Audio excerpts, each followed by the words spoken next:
been so angry as he was now. And he even wanted to kill a demon. Ha ha! I will destroy all the demons that disobey me. Sherpa laughed wildly. Just as Saror was about to use the forbidden move of the Lion King's battle axe to kill the B***************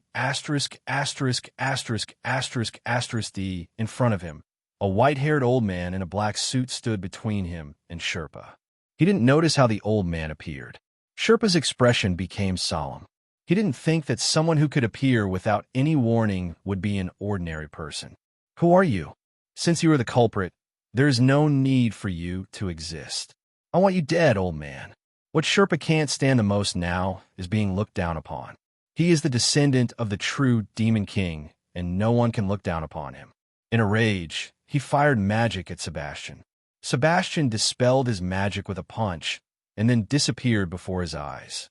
Sebastian stood in front of Sherpa and retracted his fist. His body, which had lost its 4.0 head, fell to the ground. Before Sherpa died, he saw the fist in front of him, but he had no ability to dodge. Sarorg's pupils shrank instantly, and his followers also looked at the white-haired old man in front of them with caution. Sebastian looked at them and said with a smile, "I am Sebastian. You have mentioned me to me, my lord." Then he looked at Sarorg alone. "I accept you as my student." Sebastian's strength, and these words made Saror completely believe that he was Nangong Long's subordinate. Students have met teachers. Sebastian had observed Saror in secret before, and he was very satisfied with his character and personality. "This is what happened," said Nangong Long. "Remember to introduce Butler Sebastian to us later," Rias said with a smile. The lowest level of the underworld. Azazel and Surzex were heading to the depths of Hades, and there were 3 others traveling with them. The Ace of the Heavens, the reincarnated angel Joker Dulio, possesses the god-destroying gear Brilliant Heavenly Thunder Prison and can manipulate the weather. The other 2 are Demiurge and a young man with short black hair. Except for Demiurge, the other 3 were looking at the short-haired young man. The other party rarely spoke and would only respond when Demiurge asked him questions. He simply ignored the others. "That's just his personality. I hope you don't mind," Demiurge said with a smile. "It's okay, but who is he?" Azazel asked. "The guardian of Nazareth, the Dragon King Dane, was sent here because he wanted to deal with Hades as soon as possible. Dane has the ability to take on human form, but he prefers the form of a dragon, so he rarely transforms into a human." Azazel showed a surprised expression. The subtext of the sentence was that Dane was stronger than Demiurge. "Is he much stronger than you?" Surzex asked. "If we fight, I will be the loser," Deliagos said indifferently. "No way. Is it that exaggerated?" Azazel said in disbelief. "Dane has nearly half the strength of Orpheus." "This is the assessment made by the adults," Demiurge said, pushing his glasses. Soon, a palace appeared in front of everyone. Its appearance was incompatible with the environment of the underworld. This was everyone's target location. The group walked into the palace and came to a place similar to a sacrificial site. The interior was extremely spacious and more luxuriously decorated than the outside. Hades, wearing the priest's robes of the Dharmakaya temple, came from the depths of the sacrificial site with 10 groups of death gods. "Long time no see. I am Lucifer Surzex, the Lord of the Underworld, Lord Hades." There was a flash of red in Hades' eyes. "I didn't expect you guys to come here directly. This is going to be difficult. Just tell me, what are you doing here?" "Lord Demiurge, can I start now?" Dane said as if no one was around. Demigos did not answer him immediately, but turned to Dulio and said, "Please freeze the other Grim Reapers here." "No problem." Dulio manipulated the Brilliant Thunder Prison to freeze the entire sacrificial venue, and all the gods of death except Hades were frozen. "What are you doing? Are you going to start a war?" Hades' tone became increasingly cold. "No war, just killing you," Dane said without any emotion.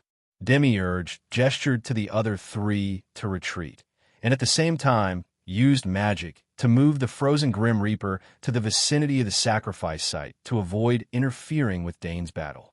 "The little devil is too crazy." Hades was already annoyed by the failure of his attempt to kill the Demon King's sister, and was completely furious at being looked down upon by Dane. Dane ignored Hades and launched his attack directly. Dragon Flame. Dane came to Hades. Remember the black dragon flame. Because the distance was too close, Hades did not completely avoid the dragon flame and was slightly injured, and his clothes were also torn. "It's actually a dragon." Dane didn't care what his opponent felt. He only had one thing to do: to kill the sinner who dared to cause trouble for the adults. Dane transformed his right arm into a dragon hand and clawed at Hades. Hades took out his own Grim Reaper's scythe from another dimension and used it to block in front of him, but he could not escape being knocked away. Hades immediately thrust his sickle into the ground, but even so he still retreated nearly 100 meters before stopping. Dane didn't give Hades time to breathe, and immediately appeared in front of him and continued his attack. Ding, ding, ding. The sickle made a metallic sound when it hit Dane, but Hades didn't care too much. Anyway, as long as it hit the opponent's vitality would be reduced bit by bit. "Demiurge, that sickle can reduce vitality. I hope nothing will happen," Azazel urged. "No problem. Hades' strength is not enough to break through Dane's resistance." Hades did not keep attacking Dane with his scythe. His attacks were also interspersed with a magic unique to the god of death. Some magic did work on Dane. If it was a group fight, he could increase the damage by numbers, but in a one-on-one fight, the impact wouldn't be that big. After a few minutes of fighting, Hades seemed to be overwhelmed and looked defeated. This was Dane's human form. If he was in dragon form, Hades would have died long ago. Stop! I admit defeat. Tell me what conditions you have. I will find a way to fulfill them no matter what they are. Hades begged for mercy. Hades would not have begged for mercy if the Dragon Eater Samuel had not been missing.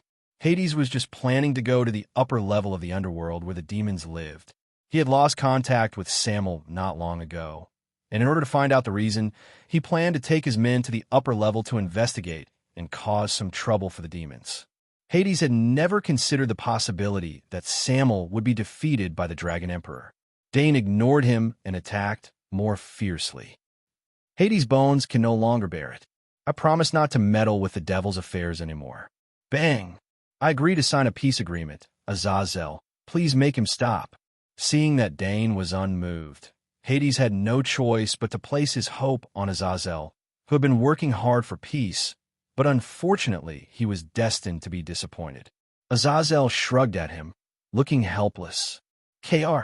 Seeing Azazel taking advantage of the situation, Hades would be so angry that he would vomit blood if he had a body. Wang Zhao Zhao. No, it seems that they are determined to kill me. They use Samuel to threaten me. I guess they don't know that Samuel is gone. You'd better stop now, or I'll release the Dragon Eater.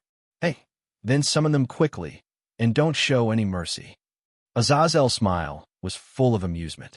He had seen the crystal that sealed the Dragon Eater. Dead. Don't push me. Okay, stop pretending. The Dragon Eaters have long been captured by the Dragon Emperor and kept as collections. Azazel told Hades the news in near despair. Impossible. How could the dragons possibly win? Unfortunately, before he could finish his words, he was slapped to death by Dane's claw, and part of his body was shattered. In this way, the god of the underworld died with doubt, shock, and reluctance. Hades brought Jean Dark, who had lost her ability to resist, to Nangong Long. Because she was poisoned, Hades made her lie on the ground. Darling, this is our captured prisoner, Meow. Memory operation. After searching Joan of Arc's memory, Nangong Long let go of her hand.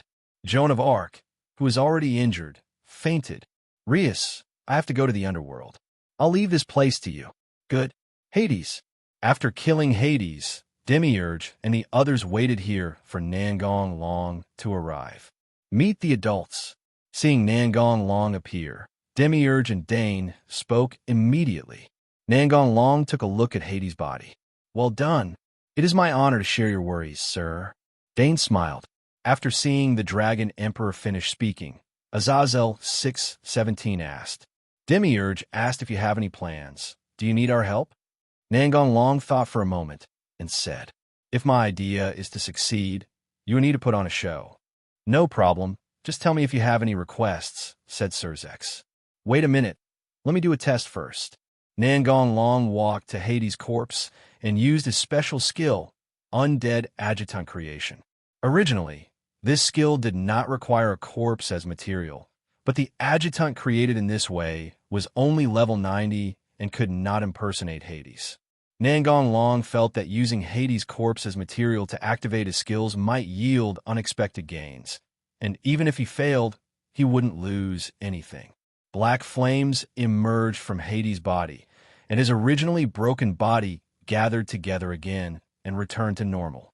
The black flames became more and more intense, gradually taking the shape of armor.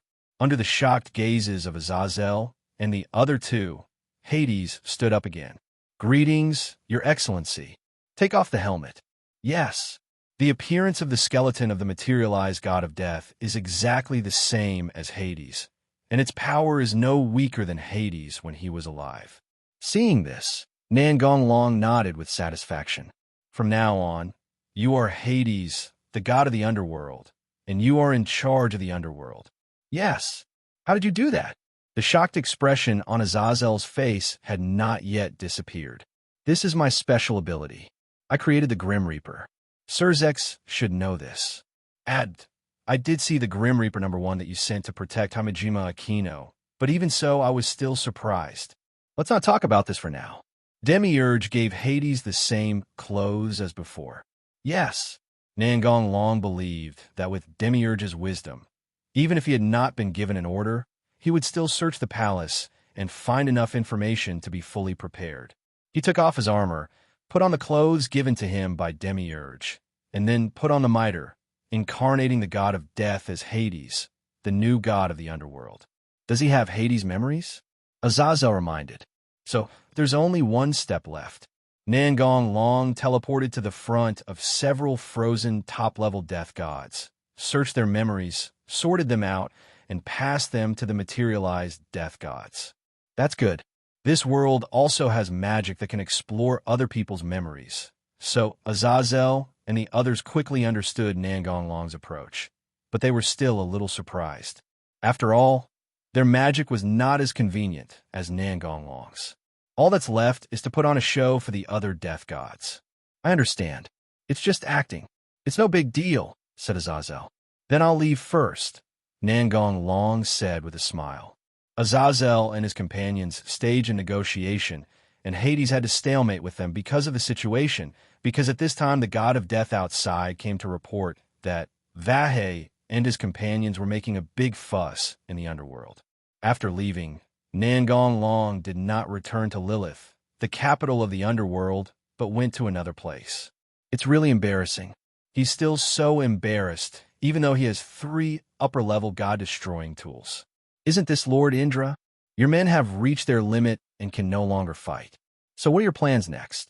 I can only hide temporarily to reorganize my strength and start creating a new Orpheus, and then find an opportunity to make a comeback. It's a pity that you no longer have the chance to do these things. Chow Chow frowned. What does this mean? Hades, that skeleton, is very unhappy with you, so I'll just send you over to play with him. Well, I'll take your god-annihilating tools. Hades blamed Chow Chow and his men for Samuel's disappearance, and he had contacted Indra privately not long ago. What a wicked deity. Haha, haven't you been scheming against all the gods and Buddhas? But you even used Bahue and still couldn't defeat the Dragon Emperor. Could it be that the fusion of the 2 great god-killing tools has surpassed the strongest holy spear? Should we go and get in touch with him? Indra thought that perhaps Dragon Emperor could become a talent to fight against Shiva. The Dragon Emperor might be even stronger than you. Even if he doesn't use the Divine Annihilation tool, he's still terrifyingly strong. Really? Then I'd like to see more of it. Emperor Shurtian began to extract the divine weapons from the 3 people. After doing this, he prepared to send Chow Chow, Leonardo, and George to the underworld. Nangong Long found their location through the props dropped on Chow Chow. The first thing he noticed was the man with short hair, sunglasses, a rosary around his neck, and dressed very casually. Indra. Oh, I didn't expect that Emperor Tianlong would find this place, Emperor Shurtian said nonchalantly. Nangong Long glanced at Chow Chow, who was lying on the ground and about to die. I'm so sorry to let you see me in such an embarrassing state, Chow Chow said weakly with a wry smile. Only then did he understand the purpose of the prop that Emperor Tianlong had dropped when they were transferred, but it didn't matter now. If you feel ashamed, then climb out of Hades. Aren't you the strongest human being? Now that you've said that, I have to do whatever I say. Chow Chow wanted to laugh, but he no longer had the energy. Nangong Long felt strange when he heard Chow Chow say this. Come back from Hades and get the holy spear from me. Haha, it looks like I'm going to miss a good show. Chow Chow naturally heard his subtext. The magic circle flashed, and Chow Chow and the other 2 disappeared in front of Nangong Long. Emperor Shurtian used magic to send them away. It seems like you want to snatch things from me. Indra's tone was full of sarcasm. If you just give it to me directly, then I won't be stealing it, Nangong Long said nonchalantly. You are really crazy. Come and get it yourself if you can. There is no point in saying more. The 2 are bound to fight. Emperor Shurtian is not a weakling either, so the fight between the 2 will naturally be extremely destructive. After this battle, Nangong Long successfully obtained the 3 upper-level god-destroying tools, and besides Shiva, there was one more person Indra wanted to defeat. Lilith, the capital of the underworld. Wajiateo is guiding the people to a safe place. Sister, where's the devil-like brother? A little lowly asked, blinking her big eyes. Super cool. The monsters will definitely be destroyed. That is... The little girl's words immediately resonated with the other children. Huajitao didn't know how to answer this question. I'm sorry to trouble you. The little girl's mother said apologetically. No, it doesn't matter. Children, just go and take shelter. The cyborg brother will be here soon. Sangna smiled gently. We will be good. President, there are no ordinary people in this area anymore, said Shinra Tsubaki. What happened to the rebellious demon followers? It has been dealt with by Sagi, Rhea, and the others. Very good. President, what should we do next? Let's go to the shelter first. Reyes and the others are resting there. President, does this mean that Ling Quan agrees to appear as a cyborg? Chun-Ji said hesitantly. I will agree. If it doesn't work, I'll rely on you. 0. When Chun-Ji saw Kangna smile, she immediately understood what she meant, and her face turned red. I can't do it alone. President, whatever you say, we have to come together. Playing with S**X, seduction, but dragging Sangna into the water no matter what. This is what Luo Chun-Ji is thinking at the moment. Okay. Chun-Ji was surprised to see Kangna's straightforward answer, as she thought the president would refuse. It seems that although the president seems to be indifferent, she actually feels the same way as Reyes and the others. It's just that the president's personality means that she can't act as recklessly as Kuroka. What are you thinking about? Let's go. Refuge. Where is Nangong? Orpheus asked. She, Leifri, and Ravel had just stayed here to look after the unconscious Gaspard. He went to Hades, Reyes replied. Understand. After getting the answer he wanted, Ophis walked over to Asia and followed her. After treating her companion, Asia sat down next to Reyes to rest. Thanks a lot. This is what I should do, Sister Reyes. How is Reyes's recovery? Asked Sona, who came over.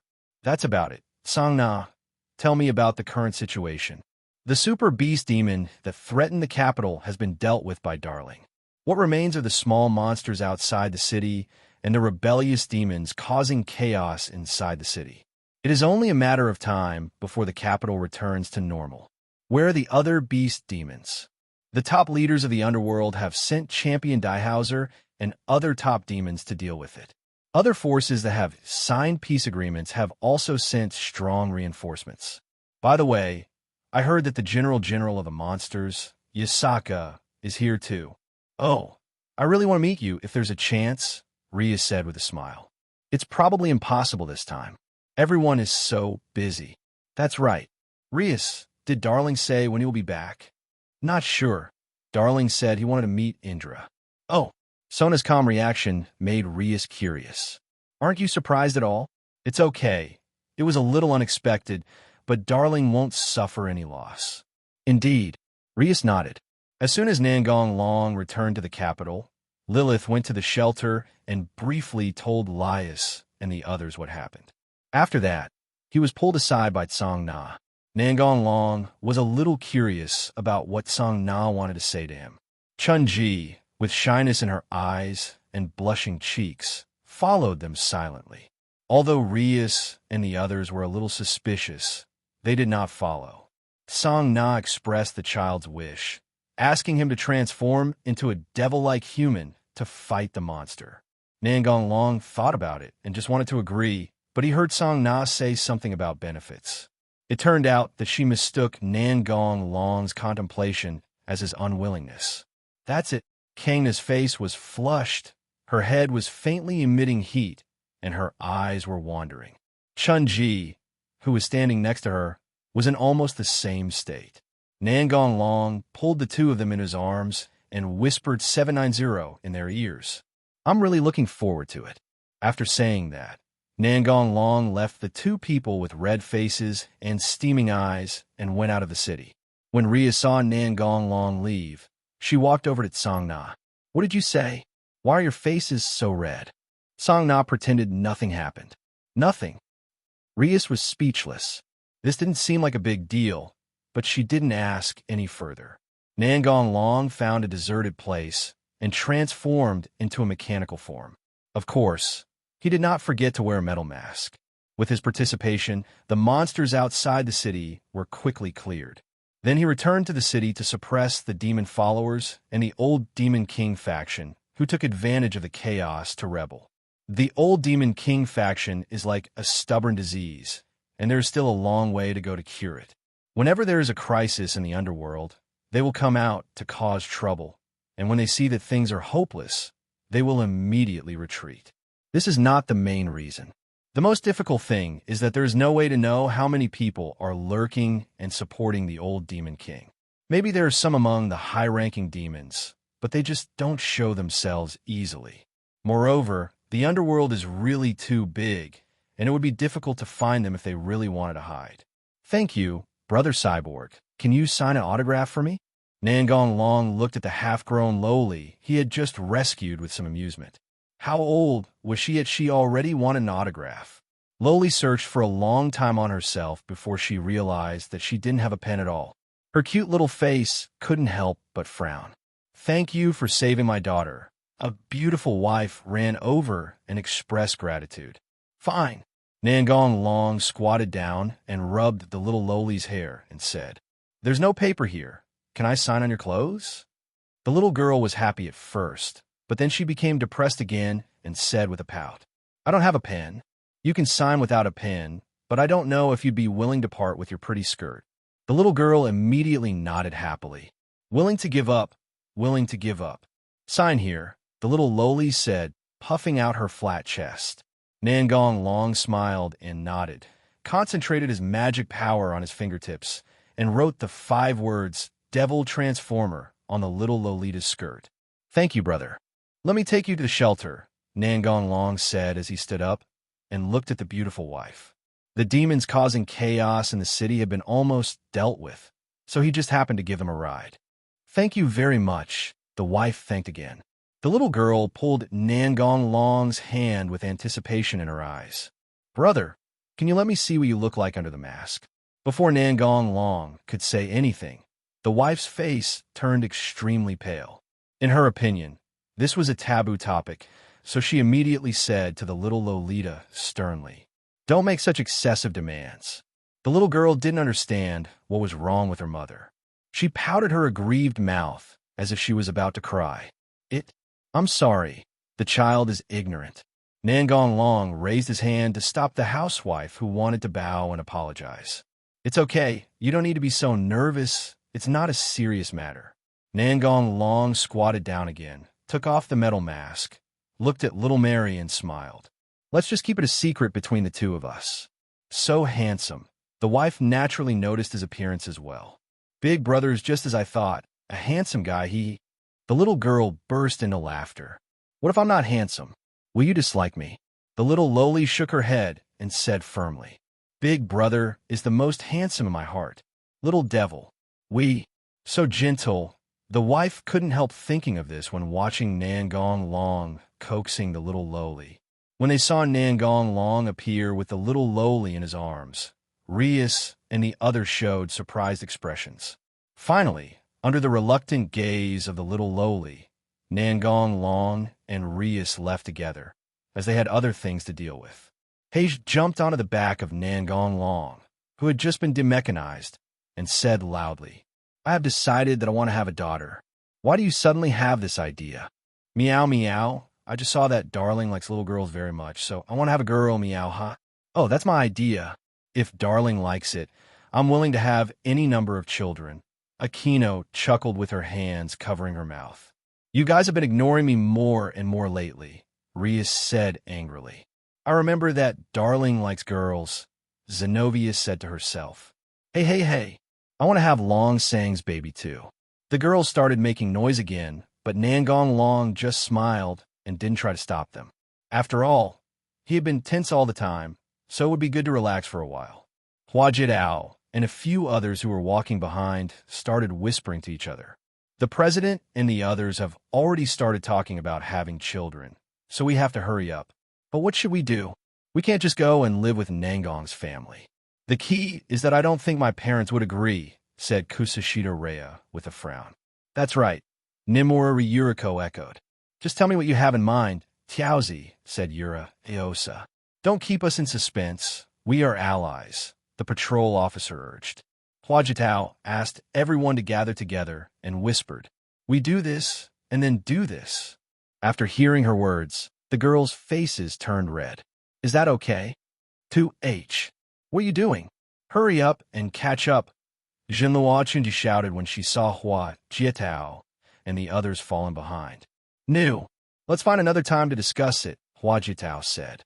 Nangong Long ignored the beast ghosts that attacked other cities. Their regeneration abilities were not as difficult to deal with as the super beast ghosts. Others were able to deal with them, but it would take a little longer.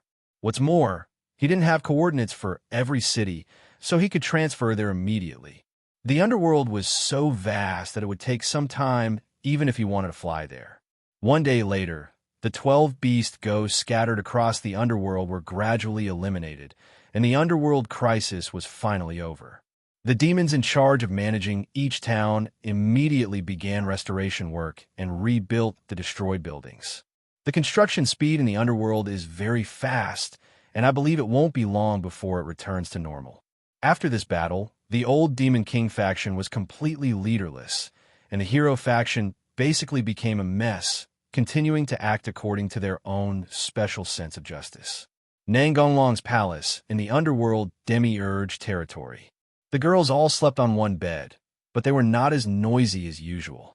A lot had happened in the past 2 days, and they were very tired and no longer had the energy to bicker. Demiurge's territory has changed a lot compared to the last time. There are many hospitals, hotels, cinemas, and other buildings in the territory. It must be Nangonglong's casual words that made Xiao Di find a new goal. For this purpose, he even wrote a plan called the All-Industry Domination Plan. Even in the human world, Demiurge has opened many companies in operation. After resting in the underworld for a few days, except for Rias, Sona, and Nangonglong, everyone else had returned to the human world. Rias wanted to take Nangonglong to Seedy territory to visit someone, so they stayed. The three of them arrived at Seedy territory through the transfer magic circle, and then got on the luxurious stretched limousine. This time, it was Sarorg's butler who contacted us through my mother, Rias said. Where are we going? Hospital, Sangna replied. Nangonglong nodded. He probably had guessed what it was. The environment here is really nice. Well, there are many nature reserves in Seedy territory. If you like, we can come often. Of course, you can live here if you want, Shona said with a smile. Okay, then I have to come along too, Rias said, glaring at the two of them. After driving for dozens of minutes, the limousine stopped at the door of a huge building. Standing at the door was a middle-aged man dressed as a butler. Welcome to the Three Great Ones. Hello. The middle-aged deacon led the three people into the building and took the elevator. Darling, you know my mother's from the Ball family, said Rias. Rias briefly talked about her mother's background. She was the sister of the current head of the Ball family, but they were half-siblings. Rias' mother was the child of the second wife, and Sarorg's father was the son of the main wife. After exiting the elevator, they walked for a few minutes under the guidance of the deacon and entered a ward. The butler took the flowers from Sangna's hand. Looking at the woman lying on the hospital bed, Rias's expression became very sad. This is my aunt from the 72 Pillars of the High Demons, the Wabra family. Rias took a deep breath and said slowly, Darling may have a lot of doubts, so I will explain the cause of the incident. Originally, when Rias's Aunt Misura Ball gave birth to Sarorg, the Ball family was very happy. After all, the child of the main wife would undoubtedly become the next clan leader. However, the heavens played a joke on him. Sarorg had almost no magic power and did not inherit the destructive magic power of the Ball family. After knowing this, the attitude of the Ball family changed drastically. Sarorg's father vented his anger on his wife, scolding her for giving birth to a defective product like Sarorg. The people of Bale's family also began to exclude Sarorg, regarding him as a shame to Ball, and his living conditions became worse and worse. Rias's mother wanted to lend a helping hand, but was rejected by the Bali family, who valued their reputation. In the spirit of keeping family disgrace a secret, Siraj and his mother were driven to live on the border of Zhongli. Even though life was difficult, Misura did not forget to teach Serorg. However, every time after training Serorg, Misura would secretly cry and blame herself for not bringing Serorg the power of destruction. One day, Serorg found out about this and stopped crying. He trained hard every day until today, when he defeated his younger brother and regained the position of successor to the clan leader. As for placing Misura in the seedy territory, it was also to keep her away from the vortex of power struggle in King Bale's family. I heard that the Dragon Emperor is very powerful, so maybe there's a way to wake the madam up, the deacon said with tears in his eyes. Darling, do you have any ideas? Rias looked at him expectantly. Why are you here? Serorg visits his mother regularly, but he didn't expect to see Rias and the others as soon as he entered the door today. However, he didn't think much about it and just thought that Rias came to visit her mother. As for what he just said, it was just a casual remark. After learning what happened from the butler, Serorg looked at Nangong Long and said firmly, "As long as you can save my mother, my life will be yours from now on." Nangong Long did not answer the 620 questions, but took out a piece of parchment and walked to the bed. If I were you, I would not choose to become the patriarch of the Ball family. I would try every possible way to become stronger and then find my own partners. If I am strong enough, I will destroy the Ball family head-on. If I am not strong enough, I will hide in the dark and eat away the people of the Ball family bit by bit. Perhaps the latter is better, so that all the people of the Ball family will live in fear for the rest of their lives. As for my own father, I will beat him half to death and bring him to my mother to repent. Whether he repents or not, he will die in the end. There is no need for such a father to exist. Everyone else was shocked by Nangong Long's words. No one expected him to say this at this time. Isn't that a bit too extreme? Rias said after taking a breath. Maybe. Everyone has their own choices. I can't say much. Nangong Long threw the parchment in his hand away, and it immediately caught fire. Then he turned and walked towards Rias and Sona, and said as he passed by Serorg, "Your mother will wake up soon. Please protect her well." Then, without paying any attention to the stunned Serorg, he took Rias and left. The three of them walked out of the ward a few steps before they heard Serorg's excited voice. "Mother, I am Serorg." The woman on the bed smiled at him and said, "You have become so outstanding." A tear flowed from the corner of Serorg's eye.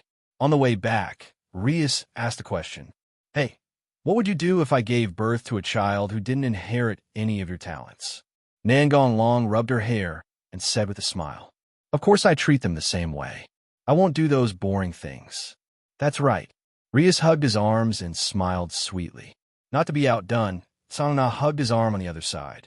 "Hee, let's go home." Everyone's life has temporarily returned to normal. On this day, Nangong Long was strolling around the campus when suddenly a beautiful girl with long braids appeared in front of him and blocked his way. Nangong Long recognized the girl in front of him. She was Kumo Tadami, who was in the same grade as him. She came from a family of Onmyoji and was one of the few people in the academy who knew about the existence of demons. However, he was not familiar with her and only knew her name. "Are you free? I have something I want to ask you." Kumo's face turned slightly red, and he didn't dare to look him in the eye. Kumo took Nangong Long to a very remote place in Kuo Academy, where usually no one came, making it very suitable for doing some naughty things. However, this was obviously impossible. After all, strictly speaking, it was the first time the two met. After the two of them sat on the bench, Kumo began to talk about the reason for inviting him. "Actually, Senior Anbei recommended me to come to you." "Qingya, are you in any trouble?" "Well, I come from a family of Onmyojis. I'm sure Nangong already knows this." Nangong Long nodded. "I am currently training to increase my strength by fighting against strong people. Not long ago, I met a strong magical girl." Hearing the words, magical girl and strong man, Nangong Long suddenly recalled some unpleasant memories that happened not long ago. Seraphil, the crazy magical girl, learned that a certain film company in the human world was going to make a magical girl movie and was holding auditions, so she forced Sona and the others to go along. At that time, Rias and the other older sisters forced themselves to suppress their shame and put on magical girl costumes that were not suitable for their age. Their embarrassed and angry expressions were simply amazing. The petite Kaneko and Asia looked very cute in those costumes. However, a burly man dressed as a magical girl appeared at the audition site. He was so hot. I guess this was the legendary self-proclaimed magical girl Malutin. A cross-dressing guy should at least be like Gasper.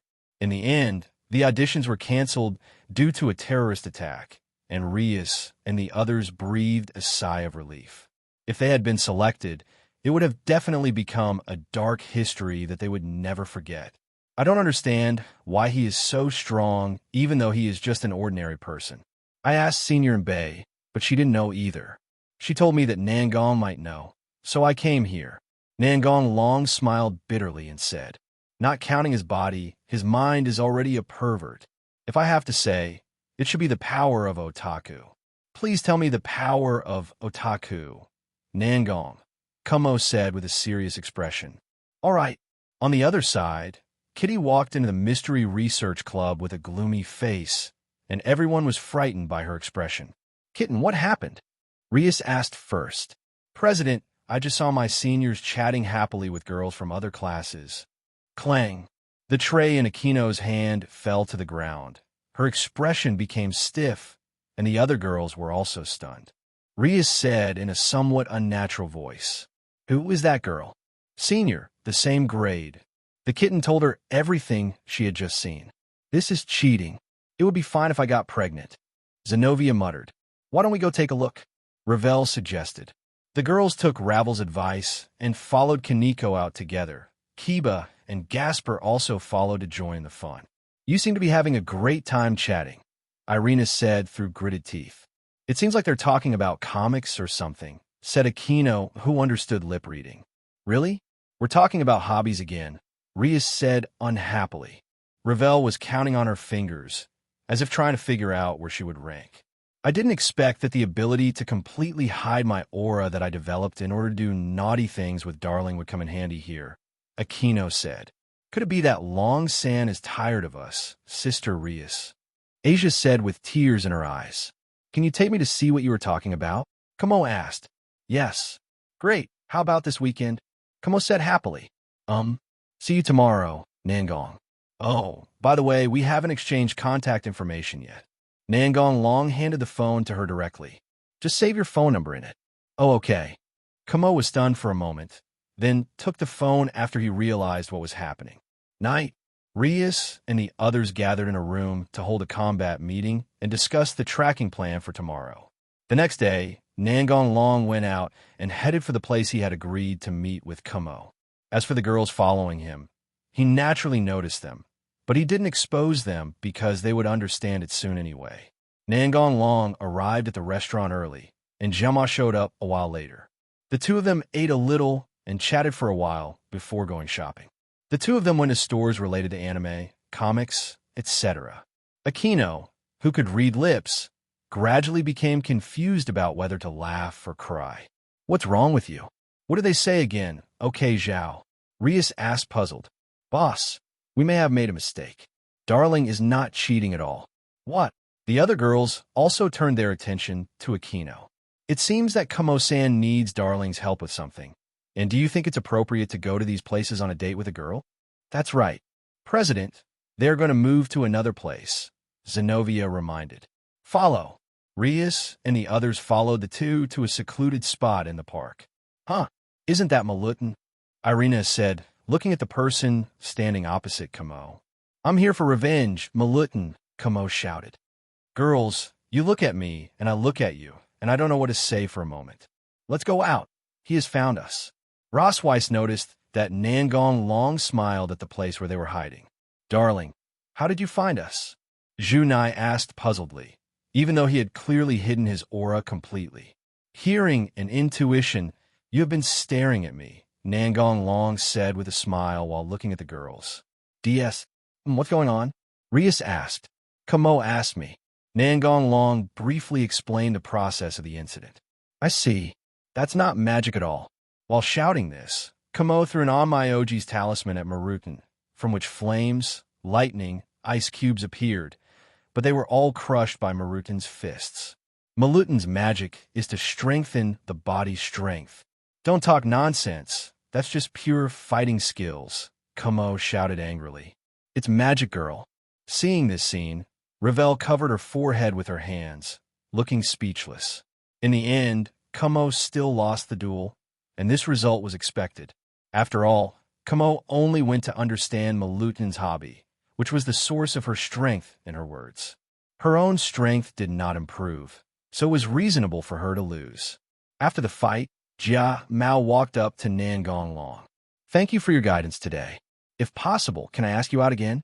Kamo's face gradually turned red, and his voice became lower and lower. Okay. Kamo happily took a step forward and hugged him. I'm not talented. Please give me more guidance in the future. Looking forward to our next date. After saying this, Kamo gave a playful smile and turned away. Huh, we still can't let her guard down, Aquino sneered. Is the result still the same? Rias's smile was a little scary. Senior, the kitten stared at him with big eyes. Looks like I still have to recalculate, Ravel said, counting on her fingers again. A few days later, the Mysterious Research Society. It's time for everyone to sign a contract with a magician. You must choose carefully, said Rias. It is very important to choose your contract partner. It concerns your reputation and future development, Ravel added. Well, what should we do to sign the contract? Asia said with a hint of uneasiness in her tone. Nangong Long, who was sitting next to her, patted her head and explained. Simply put, it's mutual benefit. Isn't the principle of the devil equal exchange? What Darling said is correct, but it can be roughly divided into 3 points. The first is to summon us as combat power to help. The second is to obtain knowledge of demons. The last point is that being able to sign a contract with a well-known demon is a reflection of one's status for a magician, and the same is true for demons. Magicians cannot enter and leave the underworld at will, so the knowledge and resources of the underworld are extremely precious to them, and they need to pay a very high price to exchange with the devil. Of course, if one's own strength is superior and can enter and leave the underworld at will without formal channels, that's another matter, such as Wally. Zenobia had a complicated expression on her face. I never thought that I would be summoned by a magician one day. Irina, who was standing by, hugged her neck and was very optimistic. There's nothing wrong with it. It's quite interesting to think about it. Because we are the summon party, we must be careful in choosing the contract partner. If we conclude a contract with a low-level person, others will doubt our ability, Rias warned with a serious expression. President, time is almost up, Aquino reminded, glancing at the clock hanging on the wall. The leader of the magicians will contact us with a magic circle in a moment, so everyone should show their grimoire style. Yes, the magic circle pattern belonging to Mephisto lit up on the floor. Each demon family has its own unique magic circle pattern. A three-dimensional projection of a middle-aged man sitting in an office chair appeared in the room. He had heterochromatic eyes. Hey, hello. The serious aura he exuded was completely destroyed as soon as he opened his mouth. Long time no see, Memphis. Please come and meet me. This is Lord Mephisto, the extra demon, the leader of the magicians, and the former king of the Dragon King Tannen, Rias introduced to everyone. Mephisto turned his gaze to Nangong Long. Nice to meet you. I am Mephisto, the Dragon Emperor. Hello. Well, someone asked me to tell you something. You kept so many things from me. When I finish what I'm doing, I'll make you pay. Don't run away. Mephisto smiled teasingly. Found it very interesting. It's Lavinia, right? Nangong Long said helplessly. Ha! The Dragon Emperor is also working very hard. Rias gave Nangong Long a look that meant something very clear, saying that she would explain it clearly later, and the same went for Aquino. Then Rias and Mephisto chatted about family matters and also talked about some other things with Nangong Long. While everyone was chatting, Azazel walked into the room. Sorry, I'm late.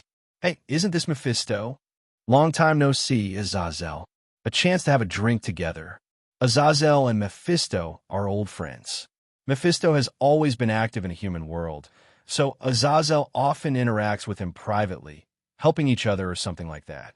The two chatted for a while before the topic returned to signing the contract. Has Lord Mephisto talked to the others? Rias asked. I'll talk to the others later. You guys are the first one. Well, you four kings of the new generation are so popular that my subordinates kept urging me to come and negotiate with you. The four kings of the new generation refer to Rias, Sona, Sarord, and Sikvera. They're the four strongest new generation devils with great potential, Aquino explained to the other members.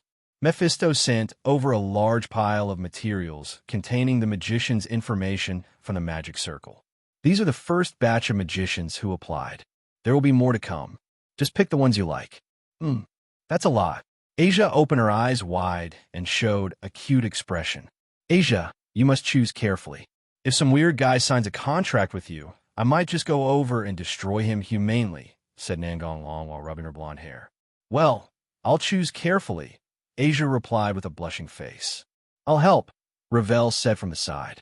Ah, darling is biased, Aquino said with a smile, her eyes curved into crescents.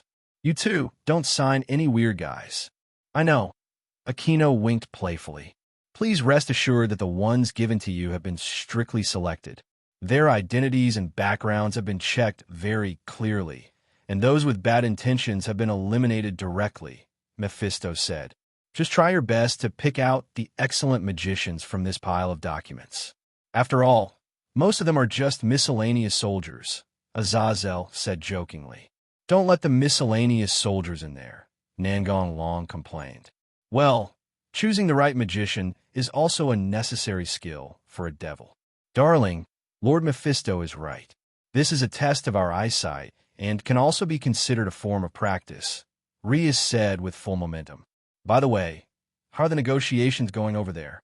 Mephisto asked. The progress is not very smooth. They're all old, stubborn people who stick to their own mythology system and are unwilling to accept a peace agreement, especially when the negotiating parties are angels, demons, and fallen angels. You know, we have robbed a lot of their faith, Azazel said with a wry smile. Others are living well, and you're going to talk about peace. Who will listen to you? We have been enemies for many years. Besides, some mythological systems are simply closed to the outside world. No one cares. It would be strange if you don't run into a wall. Moreover, even the forces that have signed the agreement now have different intentions. On the surface, they're all happy with each other, but secretly they all hope that the other party will be finished, and they all think that their own myth is the strongest, Nangong Long said with a smile. Hearing him say this, Azazel's expression became even more bitter. I can't deny it at all, but I still have to do it. The losses in war are too great. Except for the three of them, no one else spoke. After all, the topic they were discussing was not on the same dimension, and it was not easy for them to interrupt. I think the purpose of your talking about peace is to be able to play games with your big sister in peace. Otherwise, why would you work so hard? Nangong Long joked. You figured that out, Azazel laughed. By the way, how is the research going on with the information I gave you earlier? It's still the same. I didn't find anything. If you hadn't given me the information, I would have thought it was a fantasy. Tell me what you're talking about, Mephisto said. Others also wanted to know, but did not dare to ask. Azazel looked at Nangong Long and asked what he meant. It's nothing. You'll know sooner or later. Then you tell me. After all, you know more than me, said Azazel. Do you still remember the battle between me and the true Red Dragon God Emperor? Of course, I'll never forget it in my life. I never want to experience that feeling of worry and fear again, Rias said in a low voice. The other girls had similar expressions. Mephisto seemed to have heard something unbelievable. His expression froze, and it took a long time for him to return to normal. As long as those who were present at the time knew, it was not surprising that Mephisto had this reaction. This is really incredible news. You will be even more shocked by the following news, Nangong Long said playfully. What could be more amazing than this? Don't say that. I almost dropped my jaw when I heard that, Azazel said with a smile. Oh, that's really incredible news. After the battle, I stayed in the dimensional gap for a long time to treat the wounds of the true Red Dragon God Emperor. After all, she is the guardian of the dimension, and it would be bad if she was attacked by someone with ill intentions. Now comes the key point. I received a signal from another world in the dimensional gap. What? Another world? Are you sure it's not some mythology system? Azazel was very pleased with their surprised expressions. After all, he was also shocked at the time. Darling, it's too big, isn't it? Rias stuttered. Am I still asleep? Zenobia muttered. No, that is a different world, which has nothing to do with any mythology system currently circulating. And I have also recently obtained some information about that world. Tell me about it quickly, Azazel urged. That is a world where mechanical life forms and elves are in opposition. The good god controls the elves, and the evil god controls the mechanical life forms. The two divide the world into two and dominate their own areas. It is best to prepare early.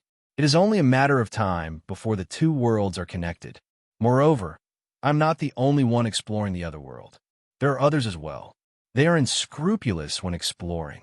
I believe that the gods of the other world have also noticed our world. Azazel's face turned very ugly. Do you know who it is? I don't know, but it feels malicious.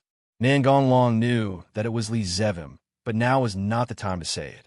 What a remarkable thing you know, Mephisto said with a slightly helpless tone. A series of shocking shocks had left Leah and the others stunned. Azazel took a deep breath and said, How long will it take for full contact to occur? It depends on how far the person who recklessly explores the other world goes. You don't have to worry too much. We are equal in intelligence. They don't know us either. 0, please give me flowers. 048707303, Feilu 172471491. Nangonglong was not worried at all. Even if the gods on the opposite side were stronger than him, it didn't matter. He had completed his mission in this world and could leave at any time. If he couldn't defeat them, he would just hide and come back to defeat them when he became stronger. Anyway, when he came back, it would be the same time he left, which was equivalent to the time in this world stopping. Moreover, he felt that the other party would not be stronger than the true Red Dragon God Emperor, so there was nothing to worry about. If he dared to come over, he would kill him. That's right. Anyway, we have someone as strong as you hear. There's nothing to worry about, Azazel said with a smile. Nangonglong stroked the ears of the kitten sitting on his lap and said with a smile, Everyone I love is in this world. If anyone dares to come and cause trouble, I will kill them all. Xiaomao's face was red, and she didn't resist. The other girls' faces also turned red, and they looked at him with gentle eyes. Let's not talk about this anymore. Have you gotten any useful information recently? Nangonglong said. I do have some information about you, Mephisto said. Recently, there have been several cases of lost magicians and the remnants of the Misfortune Group joining forces to contact people related to Phoenix. I'm afraid some of them have Phoenix tears in their hands. You know about this, right? Well, but I heard that those who conducted the transaction secretly have been purged. Ravel nodded and replied. That's true, but there are Phoenix tears circulating on the black market that are not produced in Phoenix. Rias frowned. That should be invalid, could it be? In fact, the fake one has the same effect as the real one. Mephisto nodded and confirmed Rias's guess. So you might become their target, so be careful recently, Mephisto said to Ravel. Well, don't worry about this matter. It's useless no matter how many times he comes with her around. Azazel pointed at Nangonglong and said with a smile, Of course I will protect Ravel. She's my lovely schoolmate. Ravel's face turned red and the corners of her mouth curled up. I have some bad news. Someone has integrated the remnants of the old Demon King faction, the Hero faction, and the Magician faction. I don't know what they are planning to do. I'm currently investigating. Plus the other world you just mentioned, I always have a bad feeling, said Azazel. As long as there is a purpose, it will surface sooner or later. After exchanging some information, the conversation ended. Dinner time at the Nangong family. Would you like to skip class tomorrow and go with me to see the mermaids? Is it the fish with legs? Said Zenobia. Oh, is it the monster you saw last time when you went to Anbei's house? Kana seemed very interested. It's not that one. It's a real mermaid. The upper body is a beautiful girl. The lower body is a fishtail. Are there really such mermaids? Asia asked in surprise. Of course. Do you want to go together tomorrow? I'm going. Irina was very positive. Do you want to bring a fishing rod? Zenobia asked. If Darling wants to go, I will definitely go with him. In the end, it was passed unanimously, and the next day, everyone used a magic circle to move to a seaside where it was summer all year round. And Bei and Qing Yu were also among the group, and Nan Long also made an appointment with her. Isn't the scenery nice? Junai was very satisfied with the beautiful scenery of Babaki in front of him. It's hay.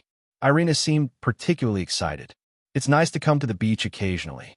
Zenobia also looked very happy. Pa pa pa. Nangong Long clapped his hands to draw everyone's attention. Let's go see the mermaid first, and then play together. Okay, meow. Nangong Long led them to the reefs farther away from the coast. From a distance, we could see a figure on a rock. We all walked towards it. After we got closer, the girls could see the figure on the rock clearly. A mermaid with long green hair. Hello. Hello. Lord Nangong. I am Lilitha Wei Pei. The girl's voice was super cute, and it was totally incomparable to that of the pseudo-mermaid with legs.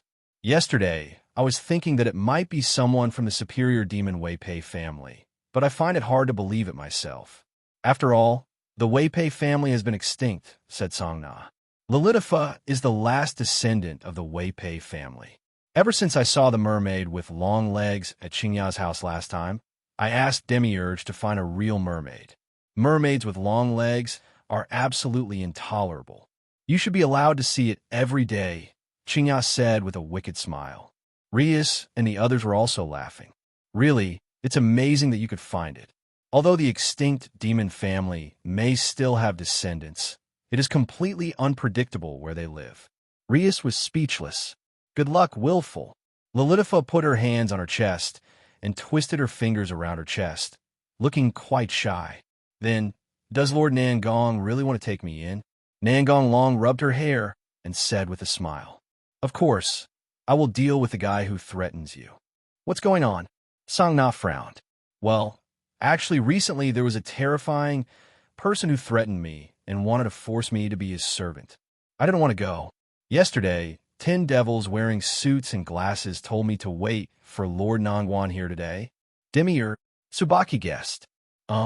Yesterday, Demiurge's subordinates reported to him that they had found a mermaid, so he came over in person to confirm it.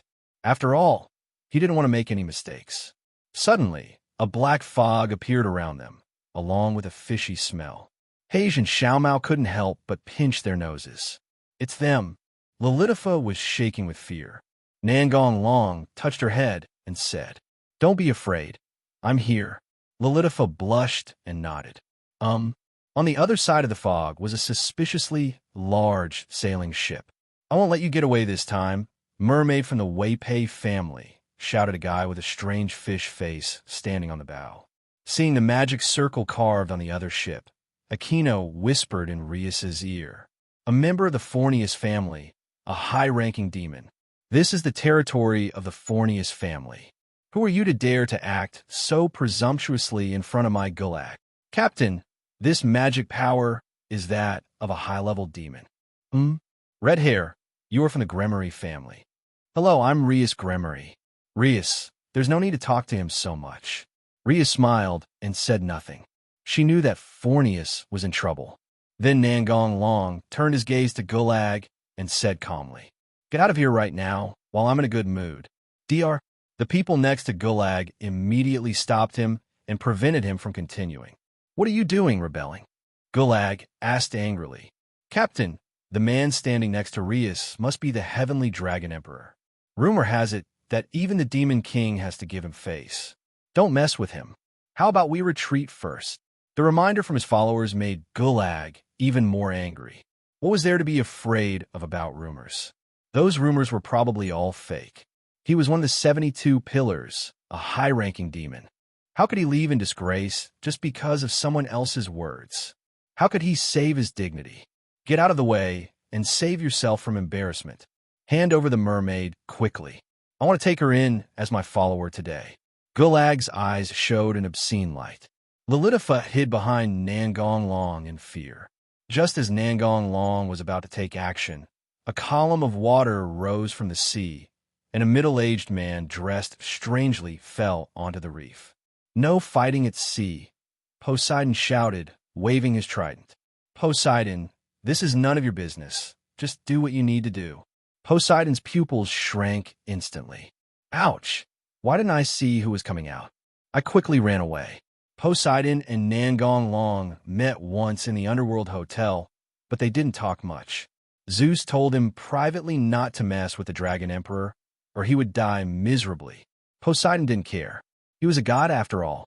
No matter how strong the Dragon Emperor was, he was only at the same level as him. He couldn't fight him to death. Seeing his attitude, Zeus had to tell him that the Dragon Emperor was a monster that could fight the Great Red. After all, he had a good relationship with Poseidon and didn't want him to die.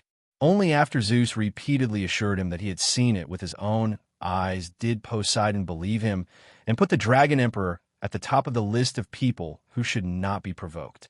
Feeling the pressure on himself, Poseidon believed even more that what Zeus said was true. Ahem, I was patrolling the sea and I happened to see you, so I came to ask if you want to visit my underwater palace. After saying this, Poseidon suddenly relaxed and the pressure on his body disappeared. Maybe some other time. Okay, you're always welcome. You continue to be busy. I have another sea patrol mission, so I'll leave first. Poseidon said and jumped into the sea and left. He didn't want to cause trouble for himself, but the invitation, he said, was real. It's never a loss to be able to make friends with an extremely strong person. Meow. Huh. Hage laughed while holding his stomach. Sister, be careful, the kitten reminded. The other girls couldn't help but curl up their lips. Gulag looked at Rias with a glimmer of hope and asked, that person just now was Poseidon, the god of the sea. Rias and the others followed Nangong Long, so they had naturally seen Poseidon. Gulag had only heard of Poseidon, but had never met him. After all, he was not qualified. Judging from his words and deeds, he was probably not an important figure in the Phonius family. Is there another Poseidon in this sea? Rias smiled playfully.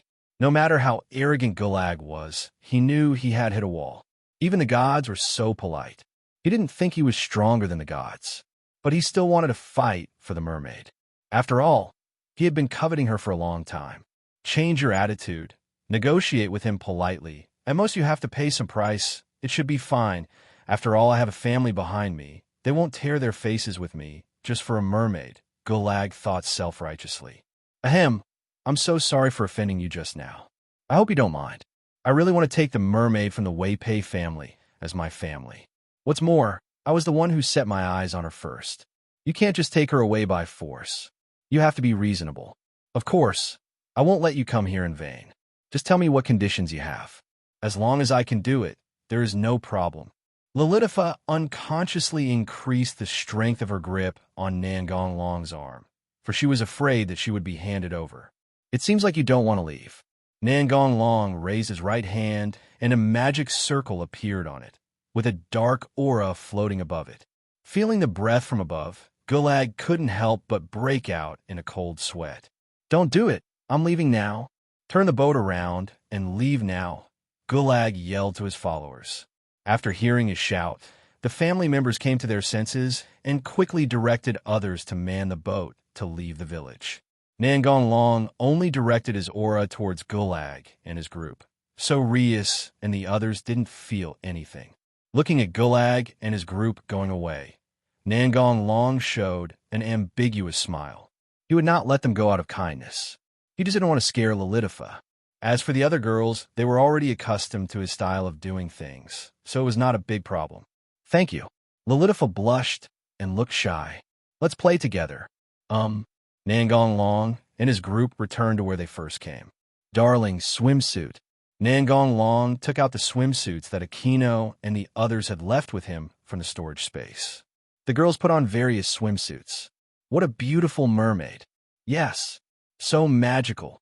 Asia, Zenobia, and Irina surrounded Lilitha with with curiosity. Thanks. Hashtag, and the girls introduced themselves to Lilitha, and they soon became familiar with each other, but Lilitha was still very shy. Darling, please help me put on sunscreen. After saying that, Rias lay down on the plastic beach mat. Darling, there's still me, Aquino said with a smile while lying next to Rias. Nangon Long had no choice but to sit between the two of them and wipe together. Paige poured sunscreen on herself. Sister, the kitten looked scary. When the kitten shouted like this, everyone's attention was immediately focused here. Meow, meow. Paige immediately ran away, with the kitten chasing after him. Aquino, Rias glared at Aquino, with a hint of a tendency to go berserk. Ah, I've been discovered. The church trio, who were playing at the beach, also ran over. I don't want to be left out, Asia said with tears in her eyes. I can't fall behind either, Irina shouted. I can skip this step and go straight to having a baby. Impurity of heterosexual relations is prohibited. Rossweiss, who said this, was simply ignored by everyone. I want you to apply sunscreen on me like this too. And Beichinya's face turned red, but she still spoke. She didn't want to fall behind. I want it too, Tsubaki whispered. Can you wipe it for me? Ravel said shyly. I want to wipe it too, Orpheus said with his head tilted. Song Na covered her forehead. She knew this would happen. Okay, those who want to apply sunscreen, come and sign up. I'll arrange it. Song Na rolled her eyes at him. You don't have a say for now. I applied sunscreen to every girl, not even leaving out the Hage sisters who had just run away. Lilitha looked at this scene with a red face. The departing Gulag and his group are now facing a fatal crisis. The frustrated Gulag was planning to return directly to his territory, but he did not expect that the sailboat suddenly caught fire on the way, and he and his family were not spared. The terrifyingly powerful flames ended their lives the moment they appeared, without them even having the chance to scream. Soon the entire ship disappeared on the sea, as if there was nothing there. Nangon Long did not take back his magic at that time. He just set the magic to be activated at a fixed time. When Gulag disappeared, the Phonius family naturally went to investigate. 023, however, since the only people who knew about it were Poseidon and the two parties involved, and Poseidon would not say anything, they did not find anything and finally just thought it was a terrorist attack. After playing at the beach for a day, Rias and her group returned home contentedly. It's nice to relax once in a while, Rias said with a smile as she sat on the sofa. Yeah, but we'll be busy again. Doesn't Vampire Force need someone to come and talk about something? Aquino said. It's probably for Gasper. I'm going to the underworld to arrange for Lilitha. I know. Remember to come back early, Rias said with a smile. Nangon Long took Lilitha to Demiurge's territory and placed her in a lake in the territory. If you need anything, please contact me. Will you come to see me? Lilitha looked at him with watery eyes. Yes, you can also come to me. I will set up a magic circle in the swimming pool when I go back, so you can transfer there directly, Nangon Long said with a smile. Yes, it's settled. After the magic circle was set up, Lilitha often went to his house to play, and the relationship between the girls and her became better and better, especially Asia and Ophis. Nangon Family Underground Training Ground.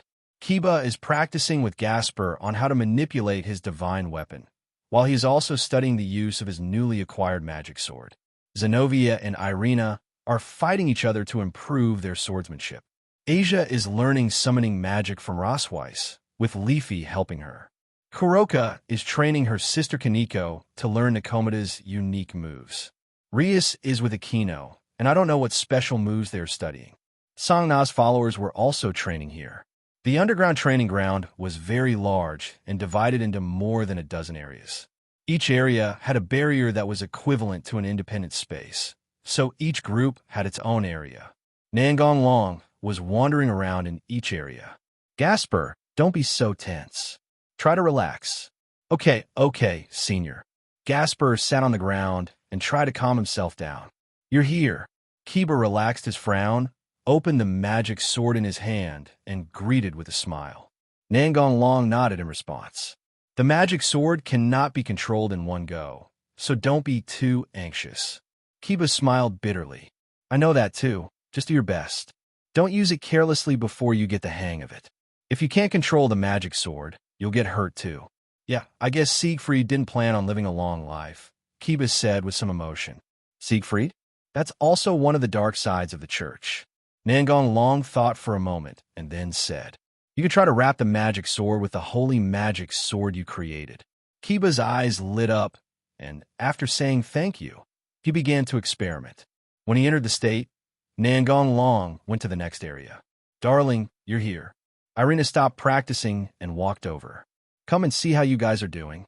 Tell me what you think, said Zenobia. Irina is more suitable for skill-based play. Continue to practice the various abilities of the King's Sword and strive to reach the level of being able to match them at will. Yes, Irina replied with full momentum. As for Zenobia, you should spend most of your time controlling Durandal and just practice the abilities of the Sword of the King. I'm just a big fool anyway, Zenobia shouted in self-abandonment. Nangong Long raised his hand and placed it on her head, rubbing it randomly. You're a power type. Instead of focusing on what you're not good at, you should work hard to improve your strengths. When you find it difficult to improve your strength, it will not be too late to focus on improving your skills. The lifespan of a demon is very long. But wouldn't that make me look like a power idiot? I think this is also one of the charms of Zenobia. I know. Zenobia blushed rarely. Darling, I want one too. After messing up Irina's hair, Nangong Long went to another area. The two girls looked at each other's messy hair and couldn't help but smile. How is Asia doing with her studies? Asia is quite talented in summoning magic, Rosweiss said. Yeah, Sister Asia learns very quickly, Lu Fei agreed. It's okay, Asia said a little embarrassedly. Nangong Long ruffled her golden hair. Can you show me a demonstration? Oh, okay, Asia replied with blushing cheeks, while Lu Fei showed an envious look on the side. After watching Asia's demonstration, Nangong Long took out 2 pieces of parchment and placed them in Asia's hands. Put your magic in it. Asia was a little confused by the complicated patterns on the parchment, but she did not follow the instructions to inject her own magic calendar. The parchment suddenly emitted a dazzling light, and 2 magic circles, one red and one white, flashed by, and then the parchment also spontaneously combusted and disappeared. What is that? A familiar contract. Rosweiss was very curious. She didn't fully understand the magic patterns on it just now. To be more precise, she didn't understand most of them. No, it's just an equal contract. There are a lot of things I don't understand. Can you teach me? Rosweiss asked a little embarrassedly. Can. Thanks. Asia, summon them when you are in danger. Asia's eyes were wide open, as she hadn't come to her senses yet. Having accepted the contract, she naturally knew who had signed the contract with her. Nangong Long waved his hand in front of her eyes a few times before she noticed it. Long sang I that is Tian. You'll understand this later. Just keep practicing now. I understand, Long san. After chatting with him for a while, Nangong Long left. Kuroka is having Kaneko practice, having her mind free of distractions. Darling, you came just in time. Heish pulled him in front of Xiao Mao and then pressed her whole body against him. Sister, what are you doing? The kitten protested. Heish hit her on the head. It was just a kiss. Don't let such a small thing shake you. Nangong Long knocked her forehead unceremoniously. Wu Miao. Heish looked at him with tearful eyes. I'm going to go check on the others first. I can't get into the mood, even if I'm here. Okay, Miao. In the big sister group, Rias is practicing compressing her destructive magic. Akino is practicing transformation into a fallen angel, trying to be able to transform without using props. The last time they fought, the hero faction succeeded in transforming into a fallen angel with the help of the bracelet they were wearing. Oh my, has Darling come to watch? Or does he want to do something naughty with me? Akino smiled with her hands covering her mouth. Akino, Dino Zhao. I'm still here. Rias showed her presence. Oops, I forgot. Rias looked at her angrily. Haha, do you want to practice our combined skills? Nangong Long said with a smile. Rias and Akino nodded. After practicing with them for a while, Nangong Long went to Kangna's place. What was the matter with the new dependent going? It's almost done, Song Na replied.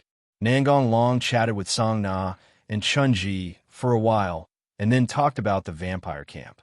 They will come to visit tomorrow, and it feels like it will be troublesome, said Tana. Of course. If nothing serious happens, do you think the vampire camp will take the initiative to contact other forces? That's right. Chunji nodded in agreement. After chatting for a while, Nangong Long left, and then he went to see Hua Jietao and the others. On the night of meeting the vampire, everyone gathered at the Mystery Research Club. In addition to all the members of the Mystic Research Society, Sona and Shinra Tsubaki were also there. Azazel attended as a representative of the fallen angels, and the heavens also sent a nun who was reincarnated as an angel. The nun had delicate features, was very beautiful, and had a gentle expression. She was about 25 years old. I'm a celestial being in charge of this area, Griselda Corda. I'm sorry for not greeting you all. I hope you can give me your guidance in the future. Azazel also greeted the other party with a surprised expression. He heard that the other party was one of the top 5 female exorcists. Then Griselda greeted everyone. Zenovia's expression was a little stiff. After all, she was a little afraid of Griselda's preaching. The two grew up in the same orphanage, and to Zenovia, she was like a sister. Griselda pinched Zenovia's face and pulled it apart. Why didn't you answer my call? It's rare that we are in the same area and have exchanged phone numbers. Please at least contact me in 20 seconds. Not long ago, Michael invited Nangong Long to visit the Celestial Department in this area. He thought it was interesting and took the church trio with him. He didn't take the others because he thought the devil wouldn't like that smell. It was at that time that she met Griselda, so she exchanged phone numbers with Zenovia. Well, you'll just complain to me anyway. Since we are in the same area, I will definitely be worried about you. I understand. I will contact you later. After getting ready, everyone waited for the vampire to arrive. When they smelled a cold breath coming from the window, they knew that a vampire was coming. Machan went down to welcome the vampires. The vampires in this world could not enter the building without an invitation, but there was no such restriction for mixed bloods, such as Gasper.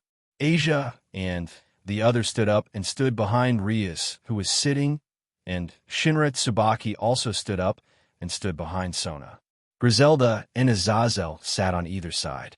Nangong Long sat on the sofa a little further away, and Hage stood behind him, massaging his shoulders. This room was not the office of the Mystery Research Society, but another room in the old school building.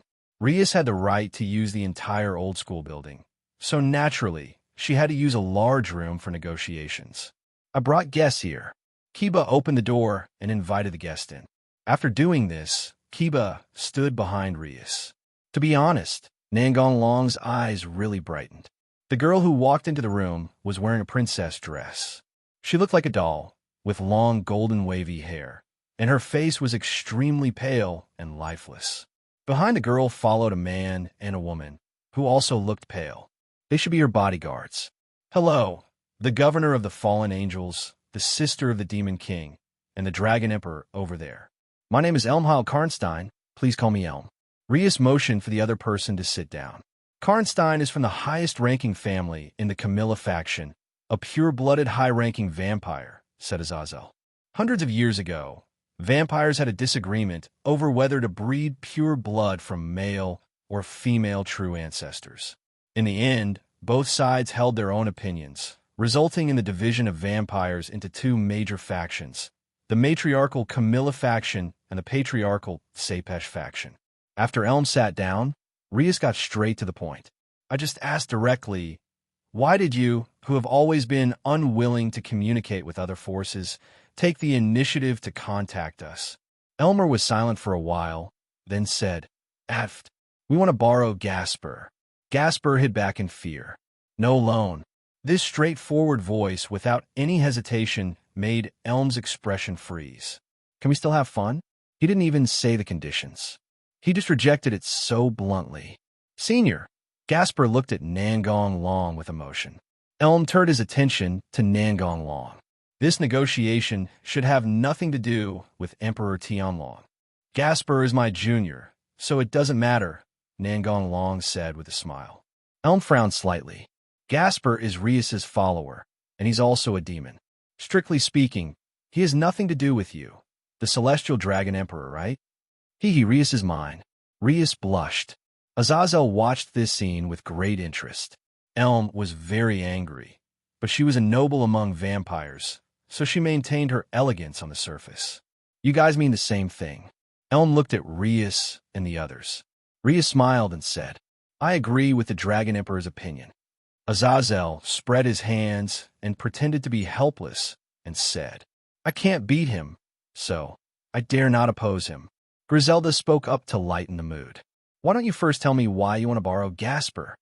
Put more effort. Okay, meow. Elm decided to ignore Nangong Long for the time being. A mixed-blood vampire with a divine annihilation tool appeared in the Sepesh sect. Perhaps you have heard about it. What kind of god-destroying tool is this? Azazel asked with narrowed eyes. The Holy Grail of the Netherworld. This is terrible news. The relics are all extremely troublesome, and the Holy Grail can even subvert the common sense of life. Azazel sighed. The governor is right. They were planning to use the Holy Grail to eliminate the vampire's weaknesses and gain absolute immortality. However, the Holy Grail's power seems to be incomplete, and they only gained a body that is difficult to kill. They have already abandoned their dignity as vampires. This is nothing. After all, what they do has nothing to do with us, but they actually came to attack us. Elm's expression became a little gloomy, and her tone was full of hatred. It seemed that she was very dissatisfied with Tepesh. After all, in her opinion, the other party was a heretic who abandoned the dignity of a vampire. I see. So you need Gasper's power. Yes, we have also heard about Gasper's awakened power. Then why don't you just ask us for help? Wouldn't that be more effective? The vampires themselves will solve their own problems, Elmer said in a rather proud tone. There are many races in this world, and I don't know where the vampires get their confidence from, acting like they're the best race. It's probably because they have been isolated from the outside world for many years, which has made them arrogant and conceited. Gasper Vladi is my dependent now. He is no longer a member of the Vladi family. Your war has nothing to do with him, Rias said in a bad tone. After the last Hero Faction incident, Nangong Long had already told them about Gasper. Gasper was the reincarnation of a fragment of the demon Godbarol's consciousness, so Rias did not ask Elm about Gasper's background. Elm fixed his eyes on Gasper. The holder of the Holy Grail is Valeri Tepesh. I believe this name is familiar to you. Gasper looked like he was about to cry and said fiercely, Impossible. Valerie doesn't have a divine weapon. This kind of situation does happen. The artifact appears the next day because of some opportunity. This is the case with Valerie. That Sepesh sect imprisoned the mixed-race people together for a while, and you escaped with her help, right? And they have always called you AB*****************, D, a taboo and a fake. Don't you want revenge? Elm looked like he had everything under control. Griselda, who had been quiet, spoke before Gasper this time, her tone mixed with anger. After all, it's not the vampires' fault that hybrids were born. They took humans away to vent their desires. If you hate hybrids, don't do this. I'm really sorry, but the essence of vampires is to hunt humans. Don't demons also make deals with humans, and don't angels also gain faith from humans? In the final analysis, we are all weaklings who must rely on humans to survive. Elm chuckled. Your statement is very problematic. Oh, I wonder what the Dragon Emperor has to say. As far as I know, vampires consider themselves the most noble race, right? Elm did not answer this question. After all, he came here to negotiate. If he admitted it directly in front of these people, wouldn't it be a clear sign of contempt for others? It didn't matter whether she answered or not. It didn't stop Nangong Long from continuing to speak. Humans are just food in your eyes, and cannot be compared with noble vampires. I guess in the eyes of vampires, the status of humans is similar to that of livestock raised by humans. Is there anything wrong with my analogy, Griselda? Nangong Long shifted his gaze to Griselda. It sounds harsh, but that's pretty much the reality, Griselda replied with a grim expression. Then the question is, Vampires who think they're noble are actually horny towards what they consider to be livestock. TSK. They are really a noble clan. Don't you think so? Puff. Heish suppressed his laughter and agreed. Yes, so noble, meow. KR. Nangong Long ignored Elmer, whose face turned red, and continued. By the way, the humans you look down upon don't get horny towards livestock. Don't go too far, Elm said angrily, having forgotten where he had left his elegance. What I said is the truth. After all, vampires just claim to be noble. Seeing that the Dragon Emperor seemed unmoved, Elm kept reminding herself to just ignore him and leave this place that made her angry immediately after the negotiation. Then she turned her attention back to Azazel and the others. Do you have the will to negotiate? Yes, go on. Azazel tried to hold back his laughter. It was quite interesting to see a vampire get humiliated. Didn't you see that Sister Griselda was almost losing her composure? Her upturned lips betrayed her mood at the moment. Elm pretended not to see their reactions and took 10 documents from the female bodyguard behind him and placed them on the table. Azazel flipped through it. Peace agreement. That's right. The Camilla faction has decided to cease fire with the 3 major forces. Confidence returned to Elm. She believed that the other party would never refuse, and the initiative was in her hands. You got the order wrong. You should conclude a peace agreement first, instead of bringing it out at this time. Azazel was also angry. Everyone present could see such a simple intention. If you hand over Gasper, we will agree to sign a peace agreement. Through a request, Flowers O. You are clearly saying that you want to sacrifice Rias as a dependent in exchange for peace, Azazel said in a bad tone. Elmine smiled and said nothing, but her expression showed that this was what we meant. Griselda sighed and said helplessly, but we can't refuse, right?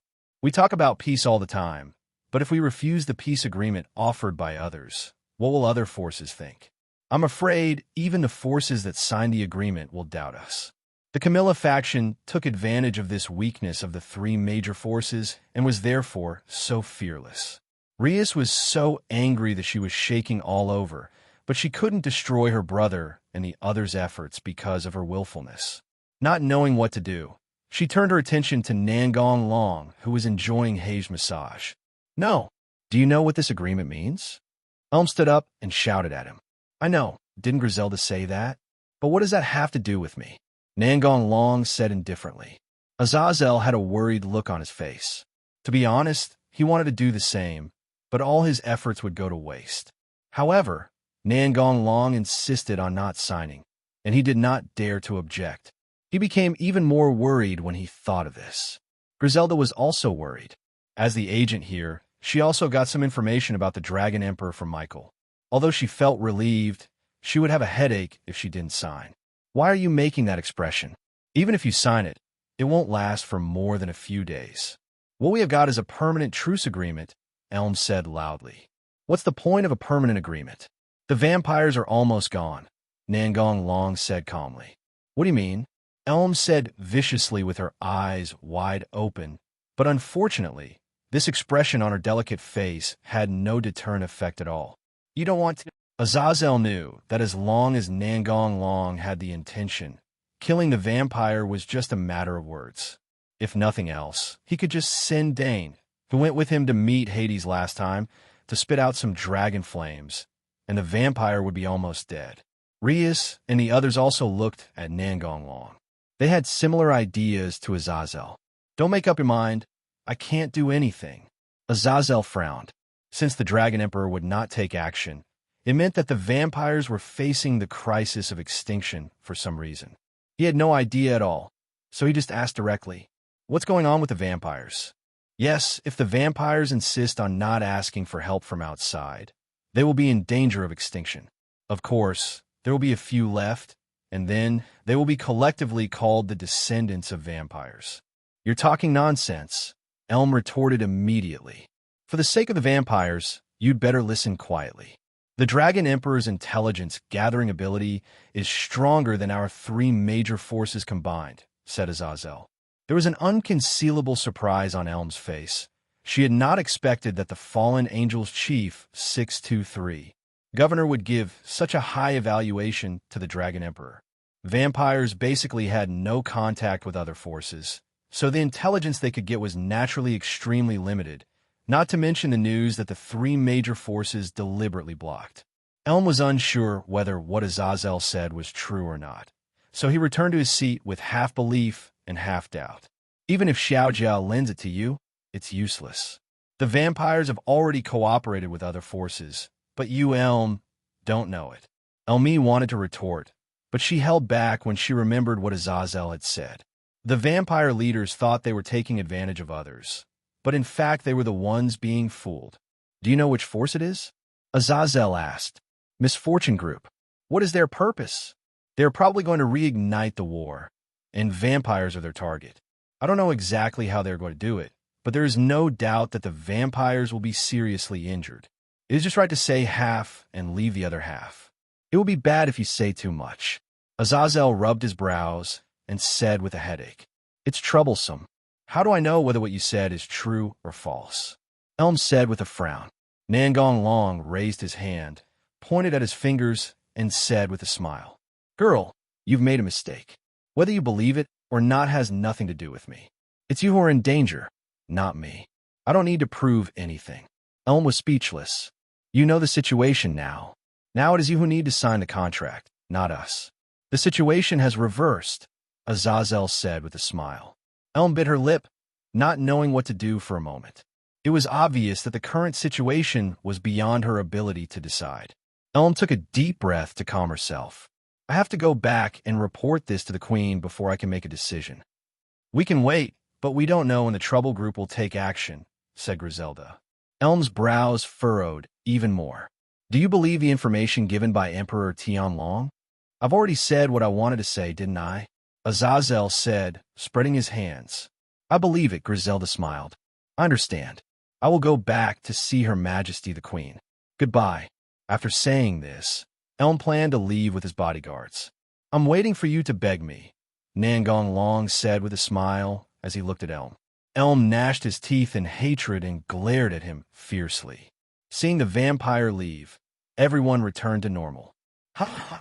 Zenobia laughed so hard that tears almost came out, but soon she couldn't laugh anymore, as Griselda pinched her cheeks again. How many times have I told you to be a lady? I'm sorry, but seeing the vampire being humiliated, I couldn't help it. There's really nothing I can do about you. Griselda couldn't help but smile. Rias walked over to Nangong Long. I knew you would find a way. Senior, I want to go to the vampires. I want to save Valerie. Gasper spoke, even though he was trembling all over. Then go ahead. Azazel must have a way. Azazel gave a wry smile, but he also planned to go there himself to find out what was going on. Understand. I will contact Tepesh. Then I'll accompany Gasper, Rias said. If we want to go, let's go together, Aquino said. Then the other party will be wary of us. And the worst-case scenario is that we won't be able to go. Song Na turned her gaze to Nangong Long. She didn't think he would let Liayu go into danger. There's nothing to worry about. If anything happens, I'll take you over there to help. Darling, do you know where the vampire city is? Irina asked in surprise. I know. It took me a lot of time to find it. It's really too remote, Nangong Long complained. When Nangong Long was traveling around the world, he happened to meet an expelled vampire. He directly searched his memory and obtained the location of the incomplete Vampire King city. After the vampires were expelled, their memories of the location of the royal city would be erased. Otherwise, the church would have found their watch and launched a crusade against them long ago. That is to say, Nangong Long used Soul Devourer to get some information. If it were someone else, they wouldn't be able to find anything. But after searching the memory, the vampire was dead. Soul Devourer was an instant death magic, and those with low resistance would die immediately. Now that he had obtained the information, it would be a good idea to directly learn some vampire magic. This was what he thought at the time. Senior, is it possible to transfer even if the other party doesn't open the magic circle? Ravel asked. Their magic can't stop me. What's more, I've already learned all their magic spells, so their magic defense is useless. Ravel looked at him with stars in her eyes. Then why don't we just go there directly? Said Zenobia. That won't work. With so many of us showing up together, it'll be hard to avoid being discovered. The other side will 2.5% think we're invading, Sangna explained. Since you have such a convenient ability, we have more options. In this way, we can visit them openly to attract their attention, and then others can investigate in secret, Azazel said with a smile. Yeah, Rias nodded. I hope things aren't too bad, Azazel said. Don't worry, we will send out the Joker, just in case, said Griselda. Are you going to use the Joker? Azazel asked in surprise. In fact, wouldn't it be better to wait until the trouble group takes action? Then the vampires will be eager for you to help them, so there's no need to go through so much trouble, Nangong Long said with a smile. What Nangong Long said made sense, but Azazel and the others still chose not to do so. Who knows what the terrorists are planning? So, it is better to investigate. Vampire Carmilla Palace. After Elm returned home through the magic circle, he immediately rushed to the palace where the queen was. Your Majesty the Queen. It seems that the negotiations did not go smoothly. Tell me what happened. The queen noticed that Elm looked unhappy and thought that things were not going as smoothly as she had imagined. Originally, everything should have gone smoothly. The representatives of the three major forces would have been forced to agree to our request.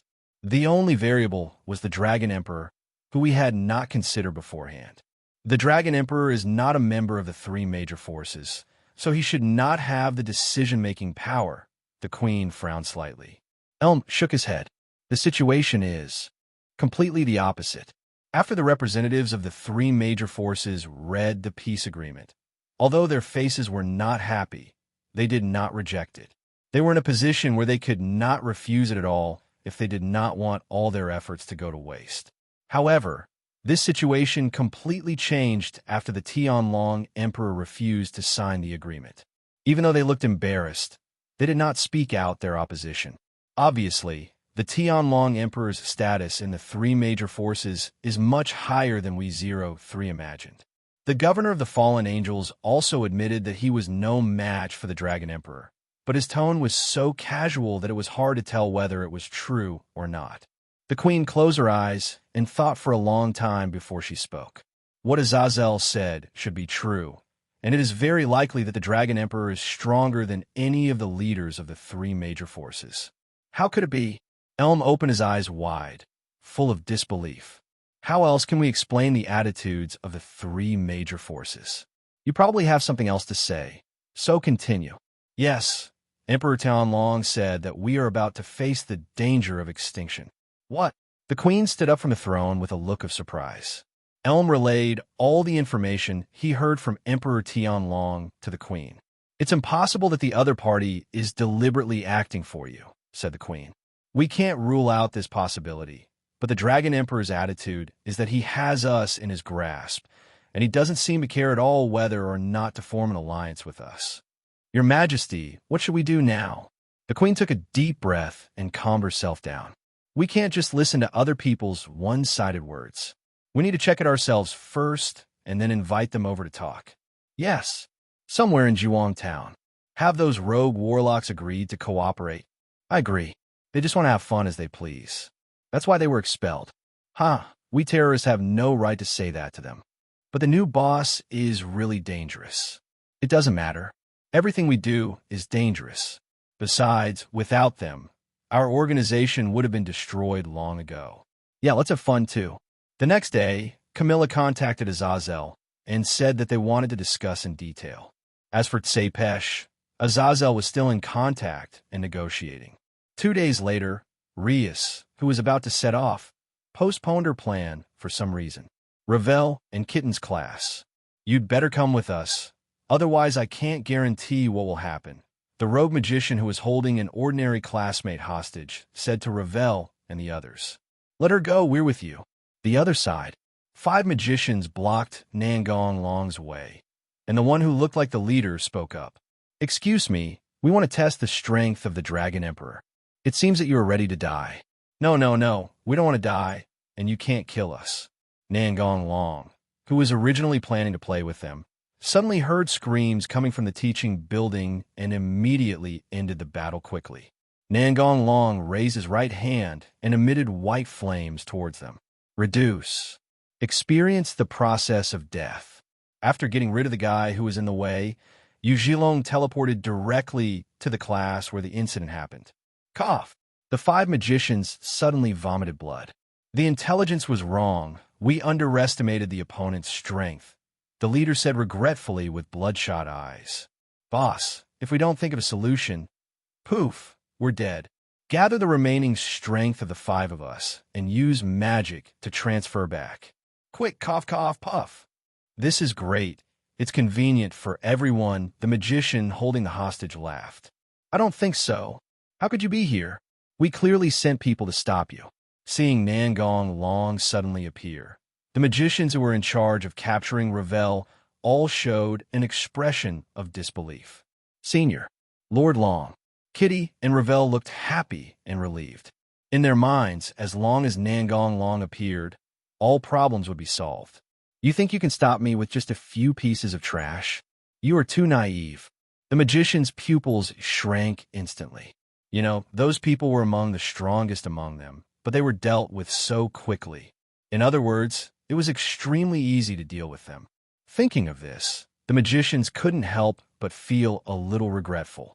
Why did they commit suicide for no reason? Don't come over here, or I'll kill her right away. Because the magician used too much force, the girl who was caught groaned in pain. Heart mastery. The magician holding the hostage fell down without any warning.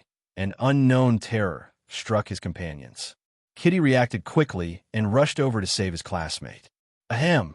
Are you okay? The kitten asked. I'm fine, thank you. Isn't it good to be alive? Nangong Long glanced at the few magicians who were still alive. Some people couldn't stand this terrifying feeling of oppression and took the lead in activating the pre-prepared transfer magic circle, but were horrified to find that they were still in the same place. Seeing this, others also tried to activate magic, but they became even more desperate. They couldn't escape. Keep trying. Don't give up. What if you succeed? Nangong Long smiled evilly. Knowing that the transfer magic was useless, some people immediately turned around and ran away, but those who had such intentions fell to the ground without exception. In this atmosphere, the remaining 3 people collapsed and threw fire, ice spikes, lightning, and other attribute magic at Nangong Long. But none of the magic could break the defensive magic circle in front of Nangong Long. Finally, the 3 men fell to their knees and begged for their lives. We were wrong. Please forgive us. We were also instructed by someone. We don't intend to hurt anyone. We just want to invite the girl from Phoenix family to come over. The 3 of them were trembling all over and kept explaining. When Rias and Sona arrived, all the magicians who invaded the academy were already dead. Nangong Long searched the memories of the 3 who begged for mercy and did not let them go, breaking their necks directly. What's going on? Rias asked with a grim expression. Someone came to arrest Levi. Nangong Long briefly explained what happened. Damn it! Rias gritted her teeth, her eyes full of anger. Kongna, please deal with the memories of ordinary students. I'll take care of it, Sona said with a sigh. After Sona dealt with the matters of ordinary students, everyone gathered in the mysterious research club. It's not normal no matter how you think about it, that the other party was able to sneak into Juwang Town, where 3 major forces are stationed, Song Na said with a frown. Could there be a traitor? Although Rias didn't want to think about it, the most likely possibility was a traitor given the tight security. We can discuss those later. I plan to go to their base, said Nangong Long. We have to go too. I can't forgive the magician who left horrible memories for ordinary students, said Tana. Finally, everyone went to the underground platform of Juwang Town, which is a special station to the underworld. They took the elevator to the underground station, then walked through the passage into the underground hall.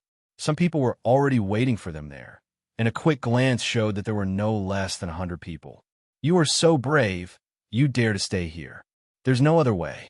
Even though the people sent out to invite the eldest daughter of the Phoenix family haven't come back, the leader still asked us to wait here. I guess you guys would come, said the leader a little helplessly. Who is your leader? Rias asked loudly. Well, if you win this, we can go meet the leader. I'll show you the consequences of provoking us, Rias said loudly and fiercely. Nangong Long patted Rias's shoulder. I will reduce their numbers by half and leave the rest for you to practice with. After that, I will go directly to see their leader. Nangong Long did not lower his voice at all, so the magician on the opposite side heard it clearly. Hey, you look down on us too much. We are not some low-level magicians. We are very strong, but we became rogue magicians because we don't want to be bound by constraints. He's not the kind of small character that will be defeated in a few moves. The girls can no longer bear to look at these guys who are raising flags crazily. In my eyes, you are not even minor characters. You can barely be considered cannon fodder. F***K. Let's do it. Let him see how powerful we are. Court death. Nangong Long ignored the shouting magician and raised his hand to point at the ceiling. Everyone who didn't understand what he meant suddenly saw a bright light above their heads. They couldn't help but look up and were stunned when they saw it. A huge magic circle appeared above the magician, with countless small magic circles below it. After Rosweiss saw this magic, there was only admiration in her eyes. This is amazing. This is the first time I have seen magic that combines so many different techniques. Rias didn't know as much as Rosweiss in this area, so she asked, Can you tell what kinds there are? The others also pricked up their ears to listen.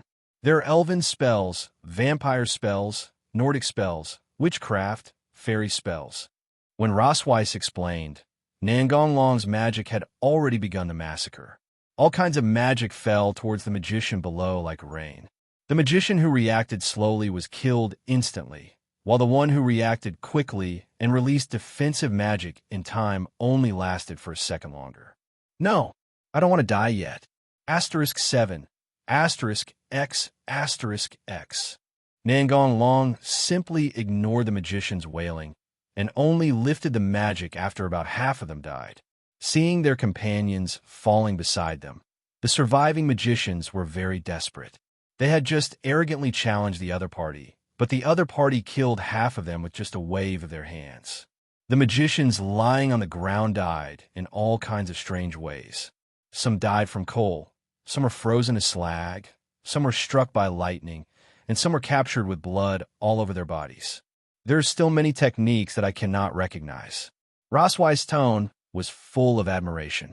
Zenobia, who was counting on her fingers at the beginning, gave up in the end because there were too many to remember. Okay, it's time for us to show up.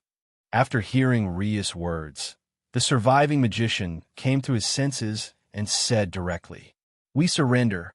We admit our mistake. I'll take you to see the head.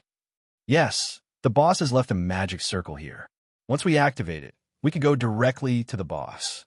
Some stray magicians even began to shirk responsibility. It's all the fault of the misfortune group. We were just coerced by them. If you have any grudges, just go find the troublemakers. Please let us go. Rias looked at Nangong Long helplessly. How can you practice like this? You must have done this on purpose. How could that be? Nangong Long smiled and then turned his attention to the magician. I know exactly what you are thinking.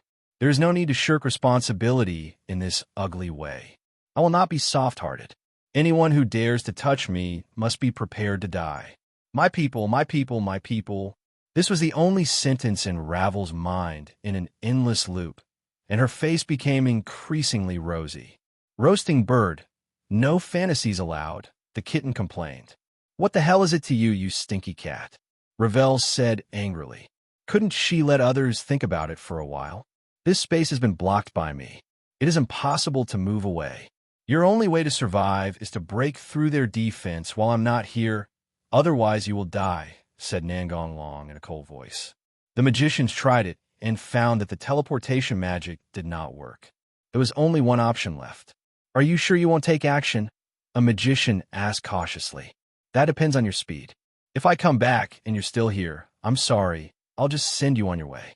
The magician couldn't help but shudder. Where is the magic circle for teleportation? The magician, Ma Qianzhao, immediately lit up a magic circle, eager to send him away quickly. They were not stupid enough to ask him how to teleport, because they had their own block space and naturally had a way to leave. Nangong Long turned around and smiled at Rias and the others. They will fight desperately to survive. Do you want to? Before he could finish his words, he was interrupted by Rias and Sona.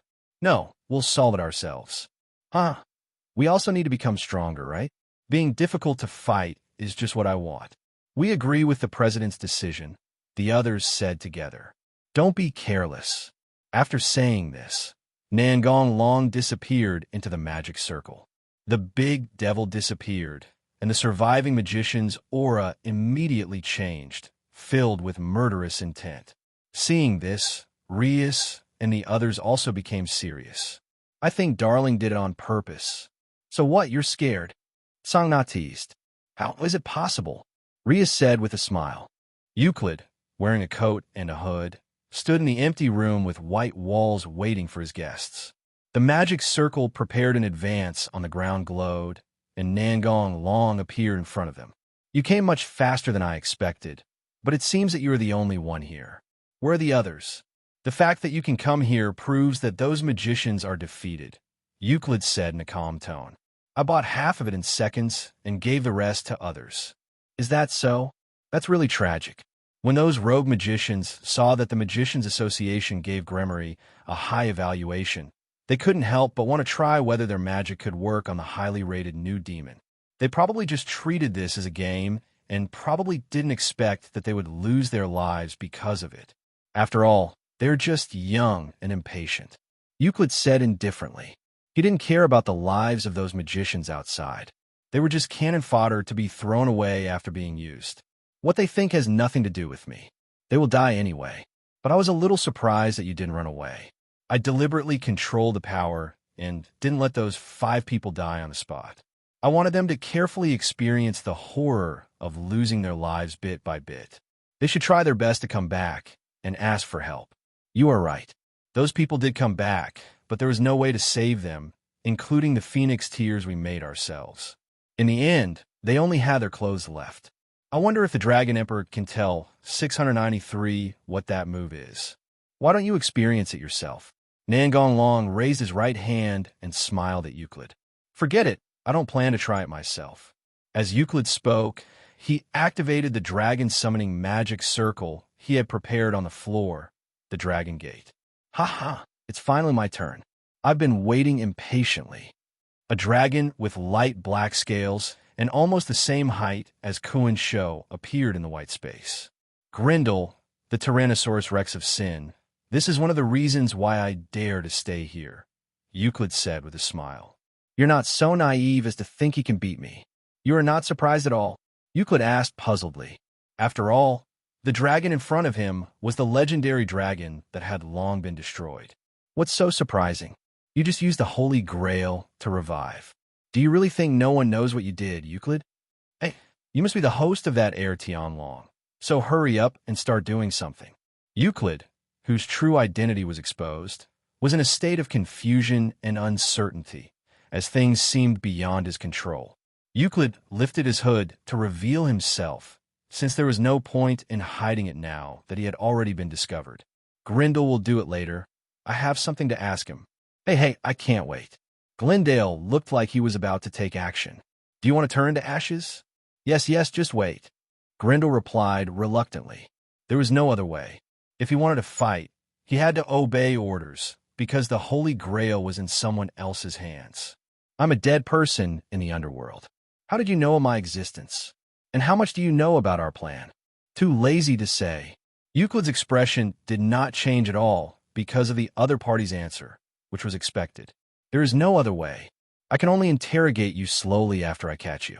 Fortunately, it does not conflict with the original plan.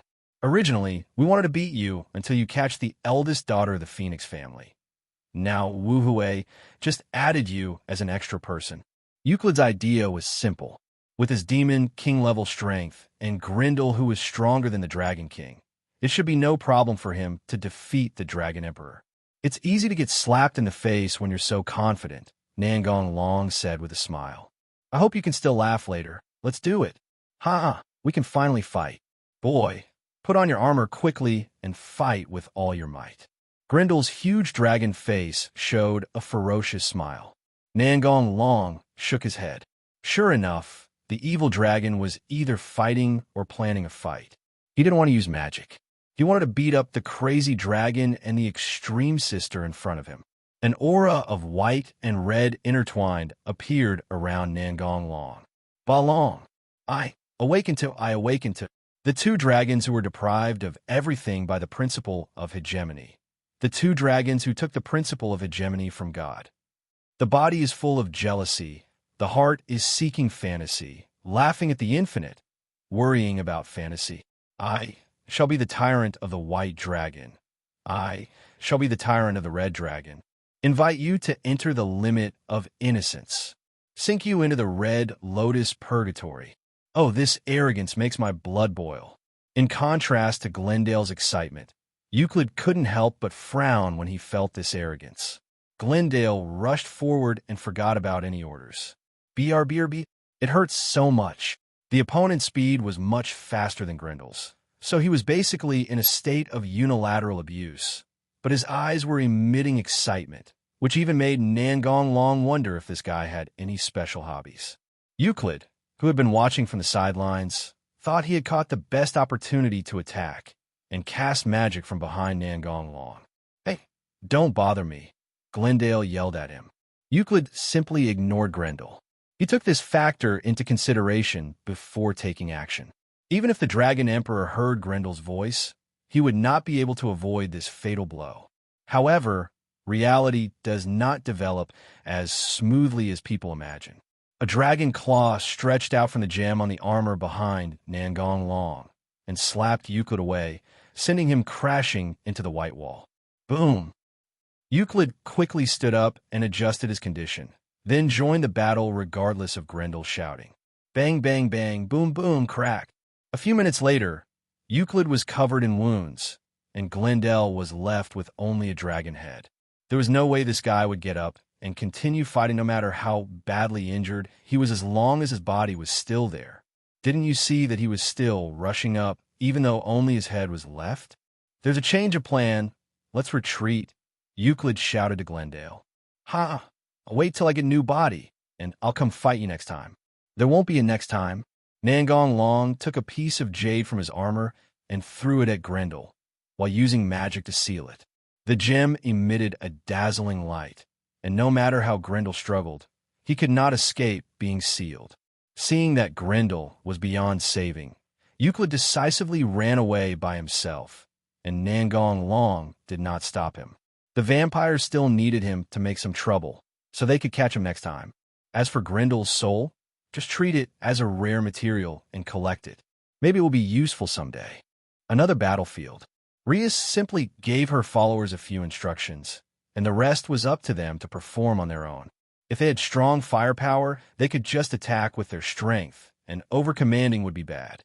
Song Na was just the opposite, relying on tactical combinations to defeat the enemy. While commanding her followers, Song Na was thinking about how to use them together to maximize the power of the newly acquired artifact.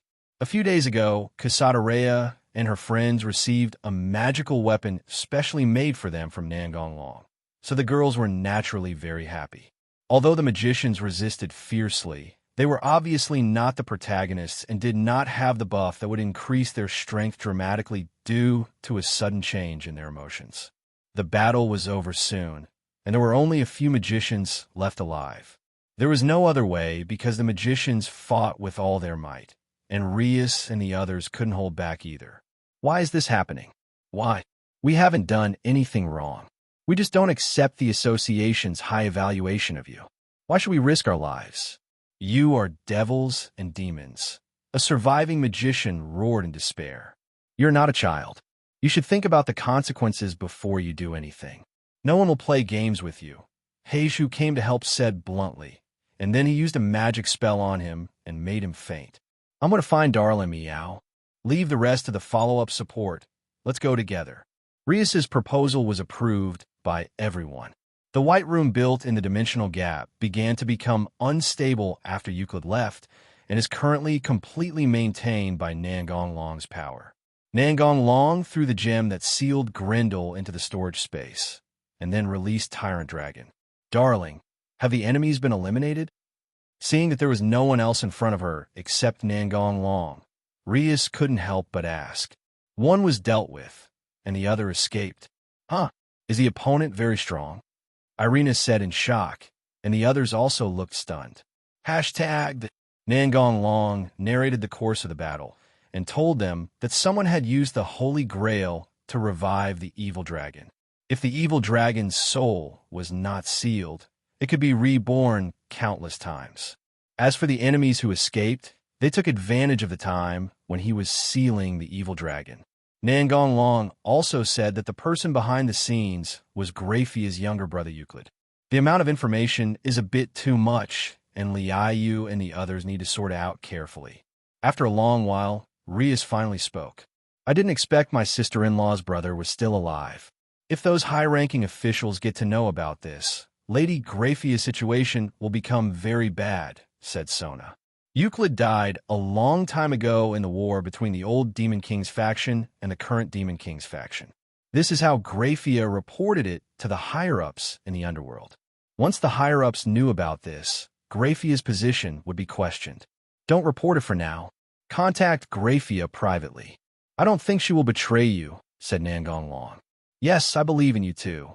Song Na looked at Nangong Long and said, There must be something here, otherwise you wouldn't stay here. Song Na always reacts so quickly, Nangong Long said with a smile while ruffling her hair. Don't do this with so many people around, Song Na said coquettishly with a slightly red face, but she did not avoid it. Nangong Long smiled and then walked to the right wall. Behind this wall is why they want to capture Ravel. Nangong Long turned around and looked at Ravel. I hope he can be mentally prepared. Of course, you can also choose not to watch it, which is the best.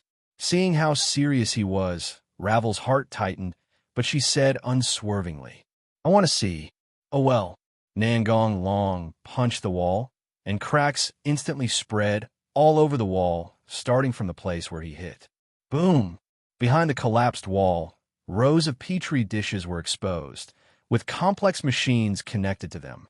When Rias and the others saw the contents of the petri dishes, they understood why Nangong Long reminded Ravel that there was actually a person inside. The other party wanted to capture Ravel, and there were effective counterfeit Phoenix tears circulating on the black market, so it was not difficult to guess. This is where the fake Phoenix tears are produced. Inside are all clones of Phoenix. But it looks like this place has been abandoned, and the clones' functions have completely stopped. 0 request flowers. That's too much, Ravel said with tears in her eyes. Roasted bird. The kitten spoke to comfort her. Although they always quarreled, their relationship was still very good. Since Ravel was present, it would be a problem if she was not allowed to watch it. And once the 3 major forces started investigating these clones, Ravel would know about it sooner or later, so it would be better to let her watch it directly. It seems that these clones are not perfect enough. Otherwise, they would not want to capture Ravel, said Sona. You are right. Ravel, remind your family to be careful recently. It will be too difficult to catch you, and they might change their target, said Nangong Long. Yes, I will. Afterwards, Nangong Long packed up everything in the factory and left with everyone.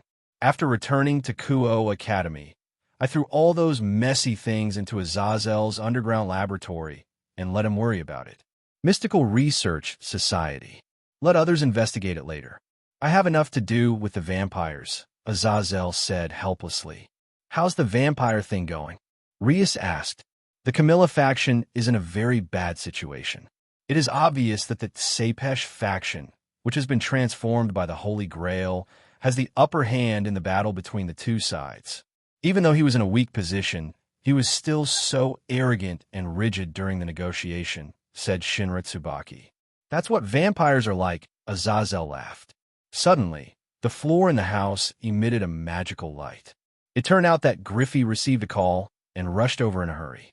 Rias then recounted what happened in detail. Graphia bowed to Nangong Long and thanked him. Thank you. Otherwise, if this matter gets to the top, Surzex will also be affected. Graphia was more concerned about the impact of this incident on Surzex than herself. Thanking you seems redundant. After all, we are a family, aren't we, sister-in-law? Nangong Long said with a smile. Graphia was slightly stunned, then smiled knowingly. That's right. Phoenix's clone was transferred to the underworld for investigation in order to find information about the terrorists. Of course, Phoenix's family also participated in it. After all, this matter is of great importance to their family. After resolving this matter, 2 days passed, and Rias was ready to go to the vampire territory. She heard that a coup had taken place in the Tsepesh faction there. The king had been replaced, and the battle between the two major factions was becoming more and more chaotic and complicated. Camilla faction was forced to open the magic circle and let Rias and the others move there directly. Otherwise, they would spend several days on the journey, and everything would be ruined. Mystical Research Society. Azazel was explaining his arrangements. This time, I will go to the vampire camp with Rias and her followers. Griselda, Joker, and Sidi's followers will stay in Juong Town to guard against the attacks of the Misfortune Group. 460-inch. Ravel will also stay. After all, you are a guest, and we cannot let you get involved in the chaotic battlefield. Although Ravel wanted to go, she knew that now was not the time to act willful, so she nodded to show that she understood. You can let me freeze all those guys, said Joker Dulio with a smile. I'll call you over when I need you. Now just stay here. Griselda's smile looked gentle, but Dulio could feel an invisible force pressing down on him. For the sake of his own life, he quickly nodded in response. Yes, Sona said. Can we bring along 2 newcomers who have little experience? The half-werewolf Looker, whose mother is a witch and whose father is a werewolf, is a new soldier recruited by Tsang Na. He uses chess pieces adjusted by Nangong Long, 1 ordinary chess piece, and 2 mutant chess pieces that are transformed into demons. Nangong Long asked Tsang Na why she didn't use the castle chess piece. Tsang Na smiled and told him that the castle chess piece was reserved for him. If he was interested in any game, he could come to her to ask for the chess piece. This made Rias yell at her cunning, but she had no choice. She couldn't throw away one of her followers. Tsang Na looked at Rias and couldn't help but curl her lips. Rias noticed it and became even angrier. Benia is a half-blooded death god who accepted the knight's pawn. Her father is the highest-ranking death god Orcus, and her mother is a human. She defected because she couldn't stand what her father and Hades did. I wonder what expression she would show when she knew that Hades was dead. By the way, she is a die-hard fan of Tianlong Emperor. The reason seems to be that her father told her to stay away from Tianlong Emperor. She doesn't understand the meaning of it. After all, she still likes Tianlong Emperor, who is promoted as a hero by the underworld. So after repeated questioning, she told the story of being oppressed by Tianlong Emperor's momentum in the underworld hotel. Benia instantly admired the Dragon Emperor who could make Hades give in, but she still responded on the surface and told her father that she knew it. Not long after, she defected. These 2 joined Sona's followers after the magician incident, and have been introduced to Rias and the others. Sure, it's good to have helpers joining us, Rias nodded. Our itinerary this time is to jump to Camilla's camp through the magic circle first, and then go to Tsepesh. After all, time is a bit tight, so the itinerary is very tight, said Azazel. I understand. When do we set off? Asked Lia Gong. It's late at night. There are about 2 hours left. Camilla will open the magic circle at the agreed time. By the way, how is the king of the Tsepesh faction? Asked Yunai. I heard that he escaped from his camp, but he seems to be seriously injured and on the verge of death. The king of Tepesh must have been aware of the coup d'etat. Why didn't he ask for help from other forces? Asked Shinra-chunji. Azazel smiled wryly. Vampires consider themselves to be the supreme race, and they would rather die than seek help from other forces. So far, the former government members of Tepesh have only sought help from the Camilla faction. As for us, we are just a special case. This is too stubborn. Irina opened her eyes wide in surprise, and others were also surprised. Who is the new king? Asked Sona. I don't know about that either. After we get there, the people from Camilla's faction will explain the situation to us, Azazel replied. Nangong Long was talking to Lu Fei and Orpheus on the side. Lu Fei and Orpheus will stay at home to look after the house. I got it. Come back soon. I'll be lonely without you. Nangong Long ruffled Orpheus's hair. Okay, if you meet my brother, please tell him that I am very happy here, Lu Fei said with a smile. New, is Wally also with the vampires? Azazel asked. Yes. Captain Wally seemed to be looking for someone, and he found the vampires.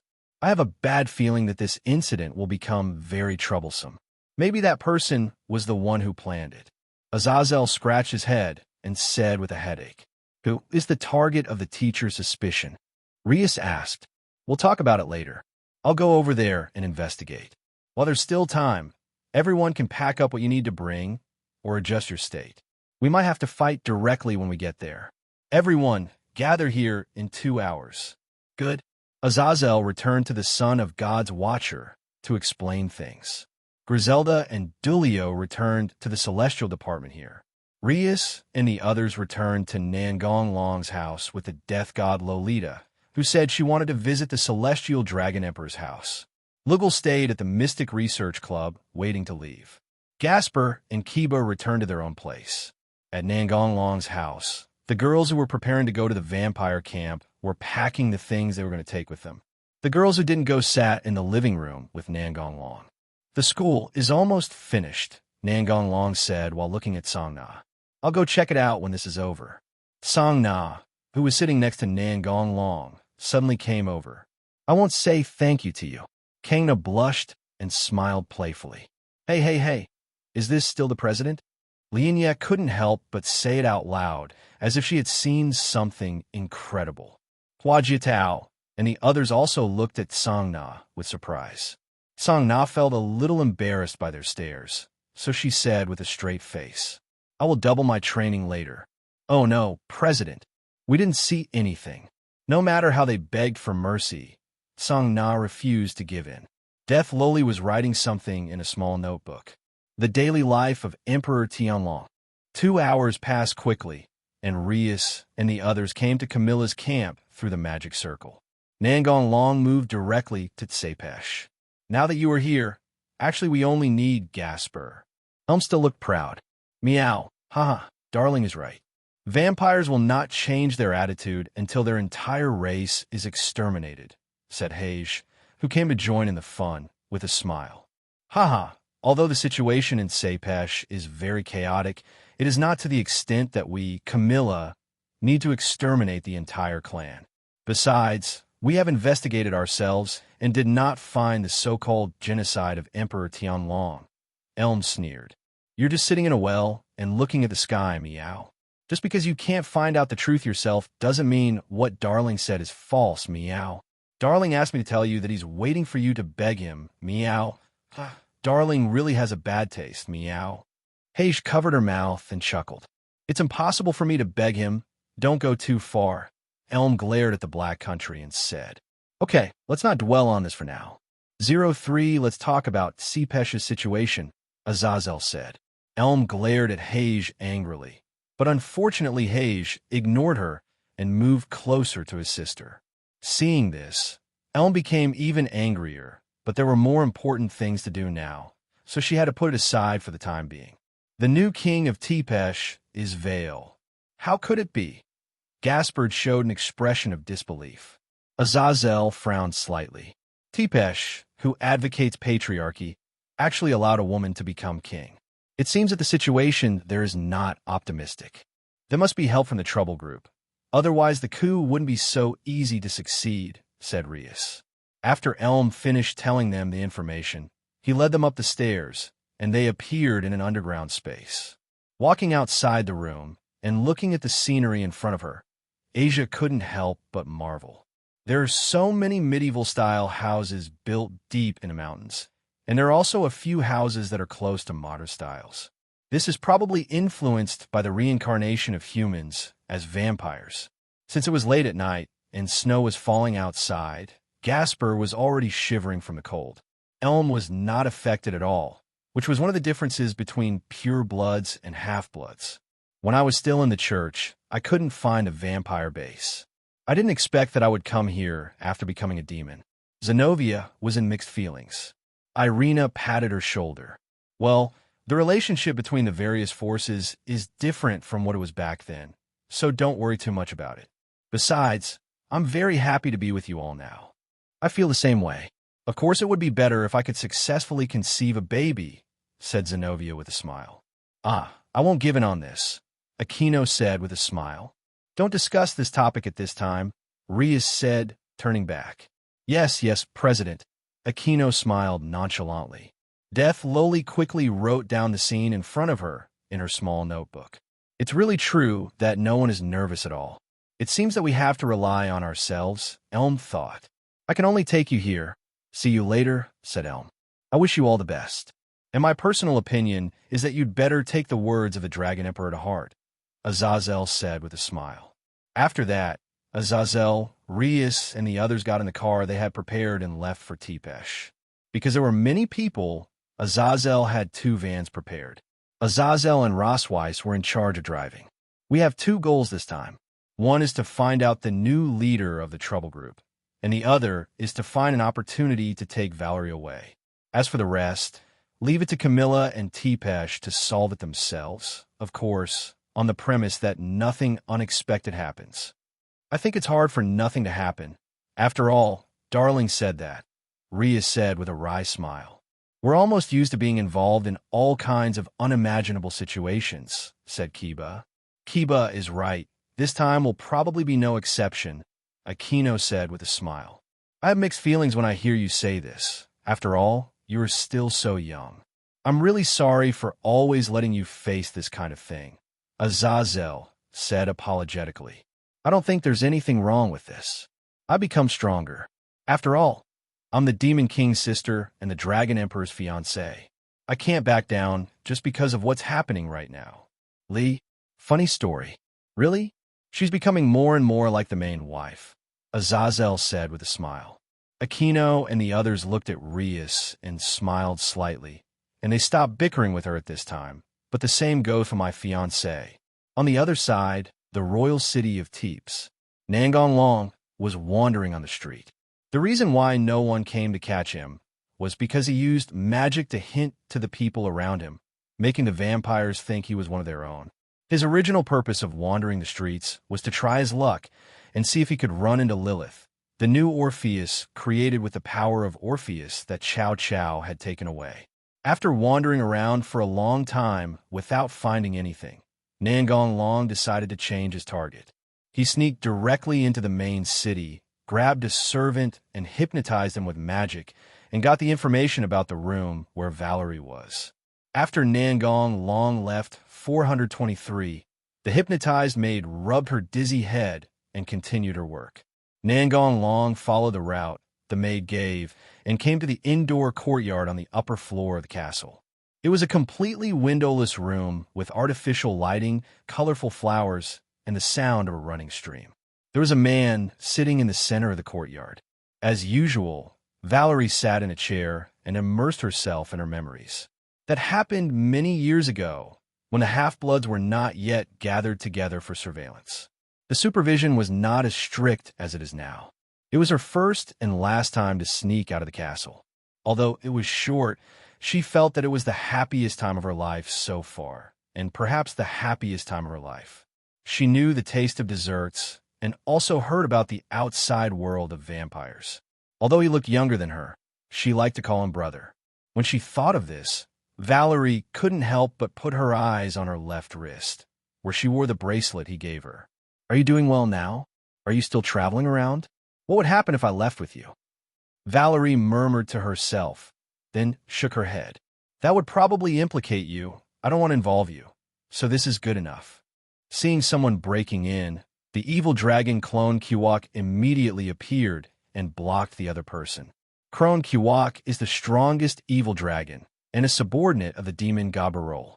After Barol was destroyed, he wandered around the world alone, seeking to fight with the strong to improve himself. Currently, Kawahi and the people of the Misfortune Group are in a cooperative relationship.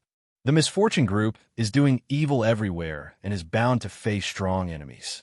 This is why Kawahi stays in the Misfortune Group, and his current mission is to protect Valerie.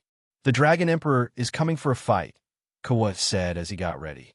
No time, Maybe next time. Seeing that the Dragon Emperor had no intention of taking action, Kovahi put away his posture and walked to the side to lean against the wall. His mission is to protect Valerie. The other 10 things are not his responsibility.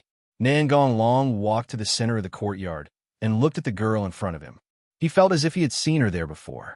Valerie, who was immersed in her own memories just now, was stunned for a moment, feeling as if she were dreaming. After a long while, she shouted with trepidation, "Elder brother? It's you. I didn't expect that the person I met was Valerie. What a small world it is." Yu Guanlong couldn't help but sigh. "You lied to me." Valerie blushed. She had just made up a name at random, and now it was exposed. But now was not the time to care about such things. "Brother, please leave quickly. It's not safe here." Valerie could not hide her anxiety. Even though she said so, her brother still sat opposite her. The anxiety on Valerie's face became more and more intense. "I'm very strong, stronger than you can imagine. At least it's easy for me to destroy this city-state," Nangong Long said with a smile. But, if I wasn't strong enough, I wouldn't be able to come here, right?" Valerie glanced at Kuvok and found that he didn't react. She relaxed a little, and then, as if she had made up her mind, her usually empty eyes revealed a firm look. "Brother, I will protect you. After all, I am the king of the country. They still need my holy grail, so it should be okay for me to make a small request," Valerie thought silently in her heart. Originally, Nangong Long planned to use the incident of Valerie's god-destroying tool being extracted to stimulate Gasper and make him fully awaken the power of Barol. But since he was someone he knew, this plan was naturally abandoned. As for Gasper, we can stimulate him in other ways. Gasper, who was sitting in the car, felt an inexplicable chill that went from the soles of his feet to the top of his head, and he couldn't help but shiver all over. "Aga, are you okay?" asked the kitten. "It's okay. Maybe it's because I'm not used to the weather here," Ruspa said uncertainly. Nangong Long came to Sepesh's territory, partly because he wanted to see the lowly he met that year, but he didn't expect that the person he met while strolling on the street that year would be Valerie. "You're just a puppet king, don't I know that?" "Huh. It seems my brother already knows the situation here. What should I do? What should I do?" Valerie thought with a headache. "Although I already know your real name. Don't you plan to introduce yourself in person?" Nangong Long said with a smile. Oh, I see. Let me formally introduce myself. My name is Valerie Tepesh, Nangong Long, who possesses the god-killing gears, the caged hands of the Red Dragon Emperor, and the light wings of the White Dragon Emperor, is known as the Heavenly Dragon Emperor. Valerie's eyes were wide open, and she looked stunned. Nangong Long stood up and walked to her side, touching her golden hair. "So I'm strong, don't worry." Valerie's face turned slightly red, and suddenly she looked away at an empty space and spoke incomprehensible words. Obviously, this is the result of excessive use of the Holy Grail. The Holy Grail is a divine tool that touches the root of life. If it is used too many times, it will see things that ordinary people can never see. Among the deceased, there are humans and other species. In short, there are many and diverse kinds. Get lost. Nangong Long released a deadly, destructive, and cold aura towards the empty space. As the king of the undead, he could naturally see things like the undead that ordinary people could not see. Sensing this horrible breath, the undead and ghosts ran away immediately. They had no doubt that if they hesitated for a moment, they would definitely die again and be reduced to ashes. Valerie didn't care about the ghosts that disappeared before her eyes, but looked at Nan Long and said, "Brother, can you see them too?" But those things are invisible to ordinary people. No one around me can see them." "How did your brother do it?" Valerie looked puzzled. "Because I am very proficient in this kind of magic." "Oh, I see." Valerie, who had never been in contact with the outside world, believed this statement. Kawahi glanced at the Dragon Emperor, then returned to normal, closed his eyes, and leaned against the wall without moving. "Valerie, do you have the desire to become king?" The sudden question made Valerie fall into deep thought, and she spoke only after a long time. "I want to be king and build a country where mixed-race people will not be bullied or discriminated against. I will help you achieve this wish." "No, Valerie shook her head like a rattle. She didn't want her brother to be involved in such a dangerous incident. Nangong Long held down the shaking Valerie, his tone gentle yet firm. "Trust me, please." Valerie wanted to refuse, but when the words came to her lips, they turned into a simple word. Zhao zhao zhao. Although Valerie looked very happy, her emotions had become ambiguous and her eyes were dull. This was the consequence of excessive use of the Holy Grail, causing too much information about the source of life to flow into her mind. Regarding this point, Nangong Long plans to make several adjustments later to remove the extra consciousness from Valerie's mind so that she will return to normal. Nangong Long even considered whether to extract the Holy Grail from Valerie's body, but it would be better to ask Valerie's own opinion before making a decision. On the other side, Azazel and his group had already driven across the bridge connecting the Camilla faction and the Tsepesh faction. After a 2-hour drive, they arrived at a cable car station halfway up a mountain. According to Azazel, this was one of the few roads left by the Camilla faction that led to the town of Lepesh. Land. It didn't take long before the cable car moved in front of them and the door opened automatically. After confirmation, everyone boarded the cable car to the town of Teeps. This cable car is quite special. It can pass through the multiple barriers of Teepesh, Azazel explained. It's no use saying more, Meow. I wonder what my deer is playing over there, Meow, Haish said with a smile. It shouldn't be noisy yet, since the cable car is here after all, Aquino said with a smile. My dear, you should just watch from the sidelines. To be honest, Vampire's stubborn attitude is really annoying, said Rias. By the way, looker, what plans do your people have? Rias asked. They don't seem to be planning to take advantage of this opportunity to launch an attack. After all, the situation is unclear and involves terrorists. They should wait and see what happens. I wonder if Dad and Hades will have any bad ideas, Binya said with a pout. There shouldn't be any problems over there, Azazel asserted. What are you doing? Irina asked curiously, looking at Zenobia. I'm studying. After all, I have a new goal, said Zenobia, pointing to the vocabulary book in her hand. As your good friend, just ask me if you have any questions, Irina said confidently, patting her chest. Hearing her say this, Zenobia did not show any emotion, but instead looked disgusted. Forget it. I'll ask Nangong Sang at 793. How can this be? I grew up in Juong Town, so I have no problem with Huxia. Believe me. No. Last time I asked you what the law of the jungle means, you told me that both the strong and the weak are entitled to eat meat, which is completely different from your original meaning. Irina looked a little embarrassed, but she still said stubbornly. It was just an accident, an accident. Haha, call yourself a local. Zenobia bullied me. Irina looked at Asia with tears in her eyes. Well, let's study together next time. Asia bullied me too. Irina, who suffered a great blow, really wanted to cry. By the way, what do you think about Rosweiss matter? Rias asked. You mean the thing about going to the underworld to be a teacher? Well, didn't Song Na invite you before? I'm still considering it, but being a teacher is also a good thing. I plan to visit the school later and make a decision. I see. After this is over, let's go together. After the cable car went over several mountains, Rias and the others finally arrived at the town of Teepesh. As soon as I got off the cable car, I saw the vampire who had been waiting at the cable car station. The fallen angel governor, Rias Gremory, and their followers? The vampire who came to greet them asked in confirmation. Seeing Azazel and the others nod in acknowledgement, the vampire showed a welcoming attitude. Please follow us. We are from the Peshmerga. Azazel and his companions walked out of the cable car station and got on the luxurious carriage prepared by the Tsepesh sect. The vampire in charge of the reception discovered that 2 people were missing. Although he was unwilling to accept this, he had no choice but to report it to his superior.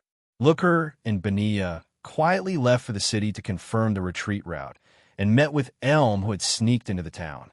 Elm sneaked into the city with Camilla's agents and former members of the Teepesh government to prepare for a counterattack and regain power in one fell swoop.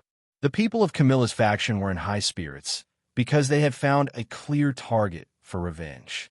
Rias looked out the window and found that the streets were not damaged and the people were living their lives as usual, seemingly unaffected by the coup. People outside don't seem to know about the coup.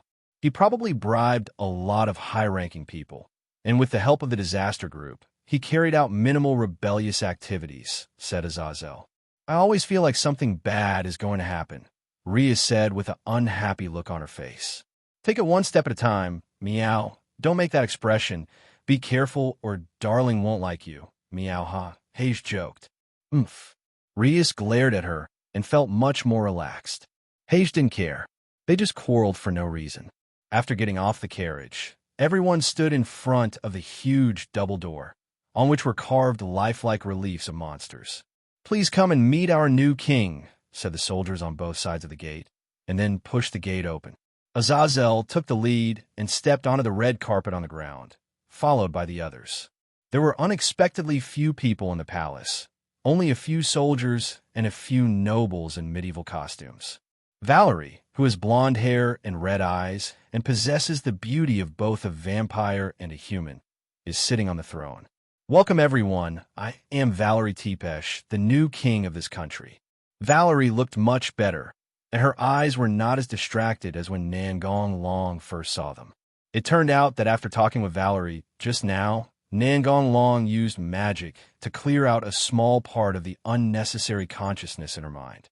This was a delicate operation that could not be rushed, and it could not be cleared all at once, otherwise Valerie's body would not be able to bear it.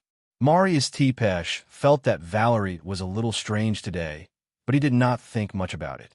After all, the actual power was in his hands, and Valerie could not make any waves. Valerie is his half-sister, but he has never considered her his sister. In his heart, Valerie is just a prop. However, this prop is almost done. The technology he has mastered is enough to support him to extract the Holy Grail. The plan will be carried out tonight.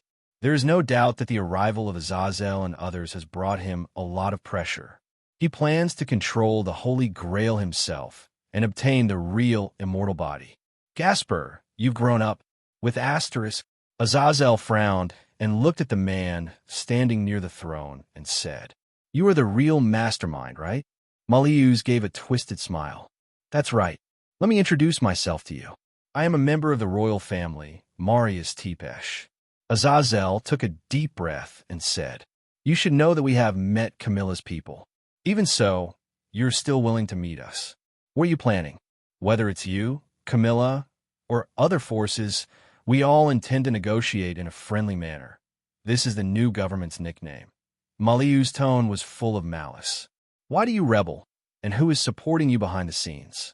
I want to study the Holy Grail and obtain a body without weaknesses, but my father and brothers are too stubborn and annoying, so I had to drive them away. There are indeed people who support me, but the rebellion is entirely my personal will and has nothing to do with others.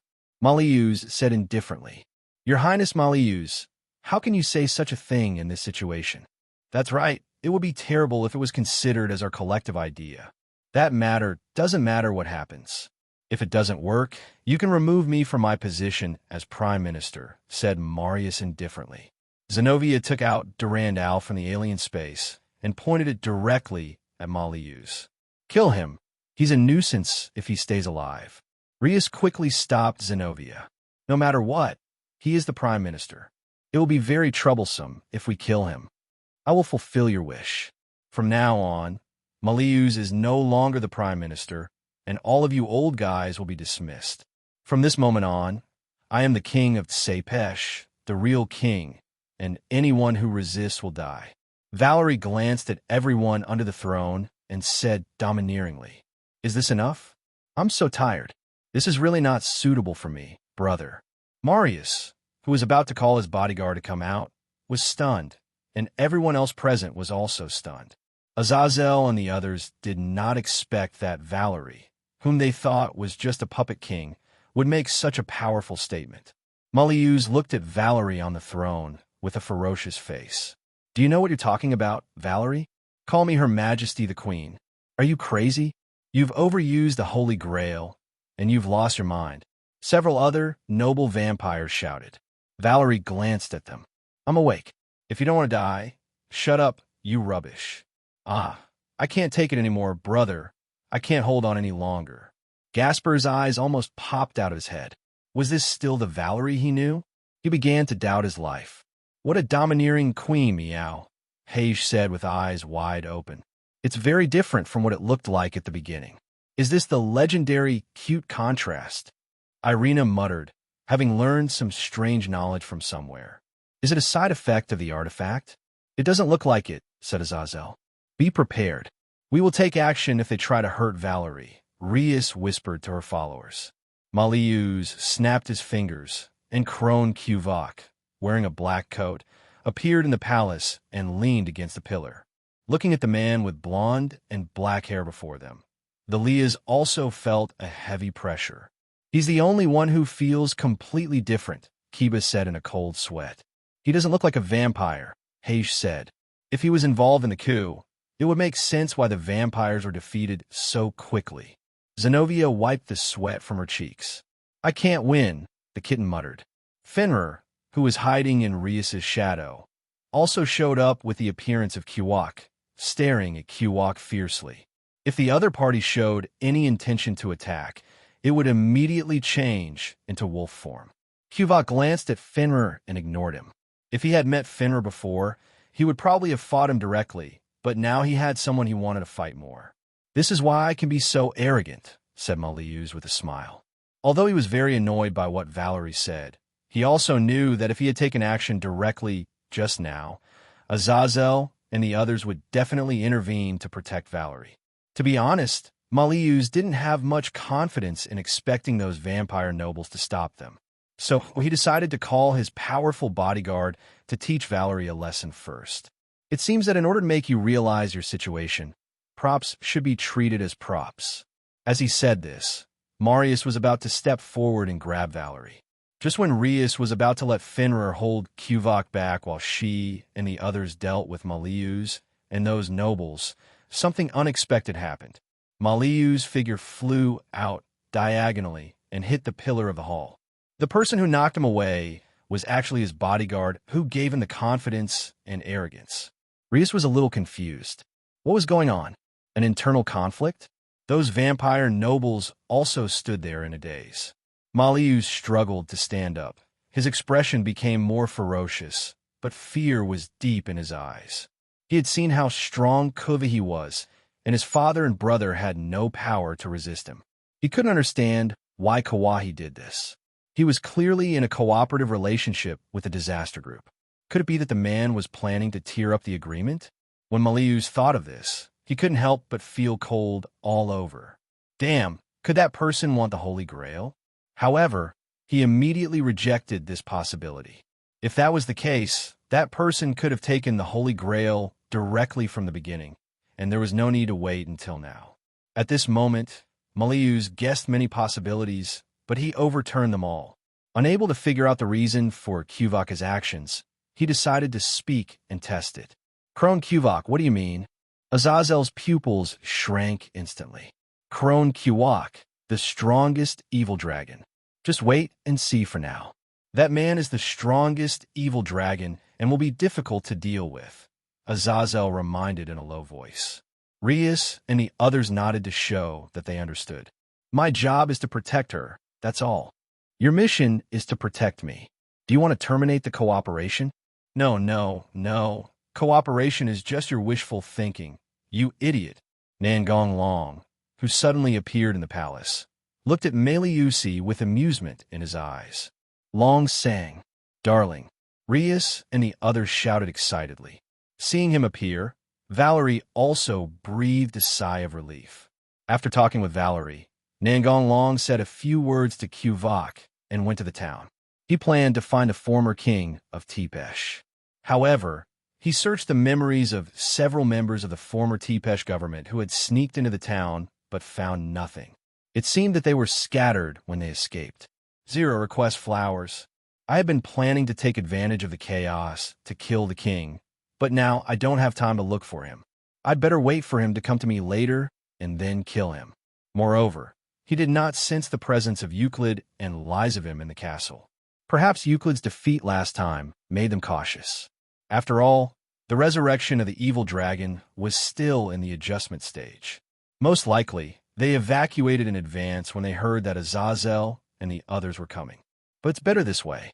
If Li Zevim appears in front of him, Nangong Long can't let him go too obviously. Emperor Beast 666 is still waiting for Li Zevim to resurrect, and he also needs him to disrupt other forces. In a word, he can kill two birds with one stone. Emperor Tianlong, why are you here? Meliusi said with a grim expression. Come whenever you want. KG. At this moment, the nobles and soldiers standing nearby suddenly underwent amazing changes, and their bodies began to swell rapidly. What's going on? Maliuz looked at the scene in disbelief, and before he could finish his words, his body began to deform. So that's how it is, Nangong Long said with an expression as if he had realized something. It seems that you, who claim to be smart, are just being used unilaterally. How could it be like this? I should be the final winner. Roar. Except for Valerie, all other Tepash vampires in the palace turned into evil dragons with black scales. Rias and the others had no idea how many times they had been surprised today. They had never expected that coming to meet the king would be so full of twists and turns. Blazing fire. He spewed out the ultimate flame towards Maliuz and the others who had transformed into evil dragons. Anyone who came into contact with a dragon flame would be reduced to ashes. Seeing this, Kawahi deployed a magic circle and prepared to leave. Why don't you fight? Nangong Long looked at him and asked. This was the previous agreement. He would protect Valerie, and Nangong Long would fight with him. Doing this can be considered as a form of bad taste. After all, Maliuz was beaten by the bodyguard he relied on, and his expression was quite funny. You have things to deal with this time. What I want is a battle without distractions. Let's fight next time we meet. After saying that, Kawahi disappeared directly into the palace. Brother, if you don't come back, I really can't hold on any longer. Valerie fell directly onto Nangong Long's back. The girls were all shocked when they saw this scene. Rias walked up to Nangong Long and glared at him. Although I really want to know what's going on, let's talk about vampires first. The other girls had the same attitude, looking like they wanted to explain the situation clearly after the relationship ended. 036030607. Countless dragon roars were heard outside the hall. Nangong Long ruffled Rias's smooth red hair. Let's go out and have a look. Valerie also got off his back and followed him out of the palace. At this time, the scene outside was already a completely different one, with flames shooting up into the sky and countless evil dragons wreaking havoc everywhere. How could this happen? Zenobia said. That's too much, Asia said with tears in her eyes. Where do so many evil dragons come from? Rias said, I was still wondering how the disaster group would rely on their remaining troops to cause destruction. It turns out they rely on the evil dragon army. This explains it, said Nangong Long, nodding his head. He knew this information, but it would be better to pretend that he had just learned about it. Although Azazel was shocked by the scene before him, there was something else he wanted to know. Have you found out who the current leader of the misfortune group is? Lies of him. It's him. Azazel's pupil shrank. Darling, you're not talking about the son of the first demon king Lucifer, are you? Rias asked with wide eyes. The others also gasped. At this time, the light of the magic circle lit up in the sky, and then Li Zevim's malicious figure appeared in the sky. Hey, hello everyone. I guess my evil dragon army has already started to move around. It's a pity that I can't see such a beautiful scene with my own eyes. Ha ha. You must be wondering where so many evil dragons come from. Let me, your uncle, kindly explain it to you. This is all thanks to those arrogant vampires. Ha ha. They want to have a body without weaknesses, so of course, I, such a kind uncle, will fulfill their wishes. However, I added a little bit of ingredients during the transformation. That's right. All the evil dragons you saw were transformed from vampires. Are you shocked by my masterpiece? It's not just Sepesh. Camilla is also experiencing the same situation. Brother Tianlongdi, let's play together after I revive a stronger evil dragon. After he finished speaking, Lee Zevim's figure, deliberately showing elegance, disappeared into the sky. This was just a pre-prepared video, and he himself had disappeared long ago. Because the image was so huge, people in the entire town could see it, and even the sound could be heard clearly. It was probably that Lee Zevim did it on purpose, completely playing with the vampire's proud heart. Damn it, this guy is still acting as recklessly as before, Azazel said angrily. Think about it from another angle. With him doing evil everywhere, various forces have no choice but to join forces. I don't think he will stop after doing this. From this point of view, his actions will indefinitely shorten the process of peace talks between you and other forces. After all, there is a powerful enemy at hand, said Nangong Long. You are right, but if possible, I really don't want to achieve peace at the cost of countless deaths and injuries, Azazel said with a wry smile. That's too bad. A magic circle appeared in the sky above her head, and the death god lowly appeared upside down, but luckily, she landed safely. After her, the werewolf looker also came out of the magic circle. We were originally still trying to determine the retreat route, but who knew that the town's residents would suddenly turn into evil dragons and wreak havoc everywhere, Binya said with puffed cheeks. Having heard about the strength of the celestial dragon emperor from Euclid, Lee Zevim used the power of the Holy Grail to transform 1/3 of the residents in the town into evil dragons in order to ensure that the destruction could proceed perfectly. Camilla was better off, as the infiltration was not deep enough. Except for the nobles who turned against them, about 1/4 of the residents were successfully transformed. But this is enough. If they all turned into evil dragons, there would be no point in carrying out terrorist attacks. Who would they attack? Roar! Nangong Long killed the attacking evil dragon with a casual blow. You can move freely, but don't spread out too far. Vale, follow me. Yes, brother, Valerie responded with a smile. The other girls were completely the opposite, looking at him as if he was having an affair and being biased. Valerie is in poor health and cannot fight. Besides, the Holy Grail is still with her. Keeping her here will only add to your burden, Nanchang Long explained with a wry smile. Azazel looked like he was enjoying a good show and gave him a look that said, "You are really good. You took down the new king of vampires in such a short time." That expression that asked for a beating really asked for a beating. You've passed, but where are you going? Rhea spoke on behalf of all the girls. Go find Elm. I don't know if she took my reminder to heart. I don't think so. When we came here before, she was still as arrogant as ever, meow, said Haish. Never mind. Azazel, call someone. I'm also planning to call my subordinates over. Okay, I'll contact Camilla and ask them to open the magic circle. It's really troublesome that so many vampires have been transformed into evil dragons. Nangong Long picked up Valerie horizontally and looked for Elm while complaining. It would have been better if the girl behind him didn't stare at him with vicious eyes. Valerie's face turned red when she was suddenly picked up, but she still naturally put her arms around his neck. It feels like a new powerful enemy has joined us, Zenobia said to herself. I have to work harder. Asia encouraged herself with tears in her eyes. 0.8 the three of us have to work together, Irina said, clenching her fists. Zenobia did not reply.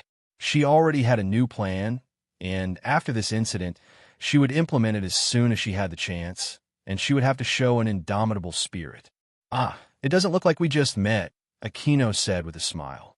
Well, I think I know something, Rue said weakly. For a moment. Except for Azazel, who was contacting Camilla Faction and Griselda. Everyone else's eyes were focused on him, and Gasper couldn't help but shrink back. A large number of evil dragons rushed over, and it was obvious that the conversation had to end. Deal with the evil dragon first, and then look for an opportunity, Rias ordered. Yes, President. Run away. Help. Most of the residents were fleeing, and only a small number of people organized to resist.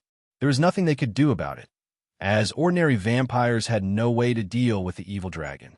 The evil dragon spews dragon fire from its mouth, or relies on its physical strength to cause destruction. To make matters worse, Some half-blood vampires who possessed magical weapons took the opportunity to cause chaos. Some of them only sought revenge on vampires who had bullied them, while others were unscrupulous and indiscriminate in their revenge. The situation is almost the same with Camilla.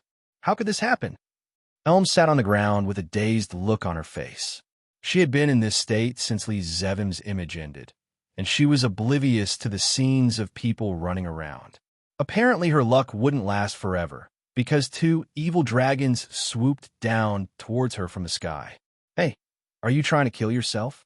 Nangong Long, who came over, quickly kicked the two evil dragons away, landed in front of Elm, put Valerie down, and grabbed her up.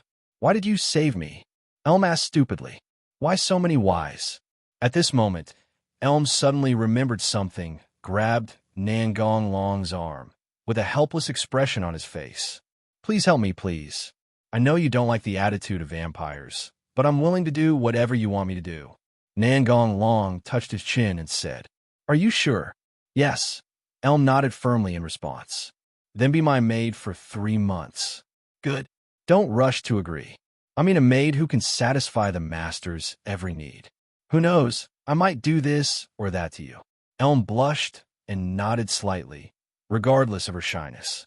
"Things like this and that. Can I?" Valerie tilted her head, not quite understanding. Nangong Long rubbed Valerie's hair and said with a smile, "I will teach you common sense little by little. By the way, this is Valerie, the new king of Tepesh." Nangong Long introduced Elm. "Hello, I'm Elm." Elm introduced herself. "Hello." Then Nangong Long contacted Shaltir, who was on standby in Camilla's camp. "Prepare the portal, and ask Dane to lead the magic dragons to destroy the evil dragons."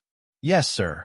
Nangong Long has already given Shaltir the method of penetrating the vampire's magic defense, but it seems that it is useless now.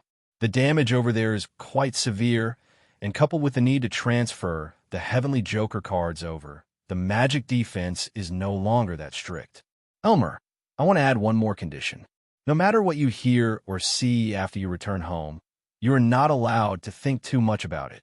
Elm had a bad feeling in his heart, but at this time he could only nod. "Camilla has already arranged reinforcements. As for this side, I can handle it by myself." "You want to solve it by yourself?" "Impossible. Don't try to be so stubborn." Elm couldn't help but persuade him. Brother Valerie's eyes were full of worry. Near the castle, Valley, who failed to find Lee Zevim, vented all his anger on the evil dragons that continued to fall. "The boss is really angry." The monkey turned and said to Arthur beside him, "Just do your own thing. How boring." The monkey still smiled playfully. Seeing Wally like this, Azazel had no choice. After all, he knew how much Wally hated his grandfather rise of him, to the point that he wanted to kill him himself. Azazel sighed, wearing the fallen dragon armor, and continued to destroy the enemies in front of him. Orpheus was brought home by Nangong Long, so Azazel did not resign because of Orpheus's matter. However, he did think about withdrawing from the frontline battle, but he has not started to implement it yet. Azazel had previously asked Nangong Long if he wanted Asia to contract the Golden Dragon King Fafnir, but Nangong Long refused without hesitation. Fafnir's strength was not bad, but when he thought of his perverted hobby, he decided to give up. Let the Underwear Dragon King and Azazel continue their passion. Asia's panties would never be given to him. Thunder Dragon. Zhu Nai condensed the light of thunder and struck the evil dragon. Rias bombards the evil dragon with destructive magic. Rosweiss is making use of her magic turret. Fenrir transformed back into a giant wolf and started biting everywhere. Kiba then performed a high-speed slashing attack. Low-level and mid-level evil dragons are easy to deal with, but high-level evil dragons are not so easy to deal with, and occasionally the highest-level evil dragons will fly over. Dragons of the same level will be stronger, not to mention the tough, evil dragons. If it were a high-level demon, it would have been killed countless times by Rias and the others. When Zenobia and Irina fight near Asia, there will always be someone guarding Asia. "I'm ready to summon," Asia said, looking at Irina. "Okay, I'll protect you." Asia nodded and then began to summon. A red magic circle lit up in front of her. It was the Dragon Gate. A huge red figure emerged from the Dragon Gate. Drake casually killed the flying evil dragon with his claws and said to Asia, "Asia, call Albion over here too.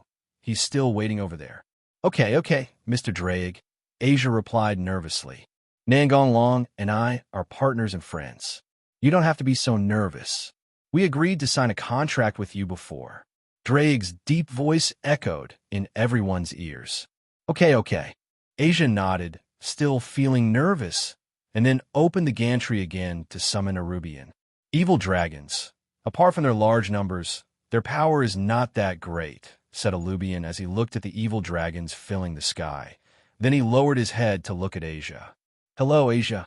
"Hello, Mr. Arubian." "She's too nervous," Drake laughed. "You'll get used to it slowly."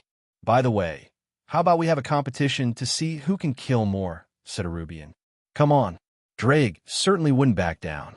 After saying this, Heir Tian Long rushed directly into the evil dragon army. Irina! Asia called out to the stunned Irina. Oh, Asia, what did you call them just now?" Irina grabbed Asia's shoulders and asked in an incredulous tone. Mr. Drake, Mr. Albion. Zenobia, who had come over at some point, interrupted. "Isn't this the name of the second heavenly dragon? Those two are the Red Dragon Emperor and the White Dragon Emperor themselves." Rosweiss, who also rushed over, answered the question for Asia. When Asia was given the contract parchment that day, Rosweiss was also present. After Nangong Long left, Asia told her about her contract partner. She was also shocked at the time and said, "Hello, everyone. As we wrap up this video, I want to share a quick note. I have a Patreon account. If you'd like to support me and enjoy on-demand audiobooks, you can become a Patreon member. Alternatively, you can check out my Google Drive link, which has 500+ novel audiobooks available through my Ko-fi or Patreon shop. I appreciate your support.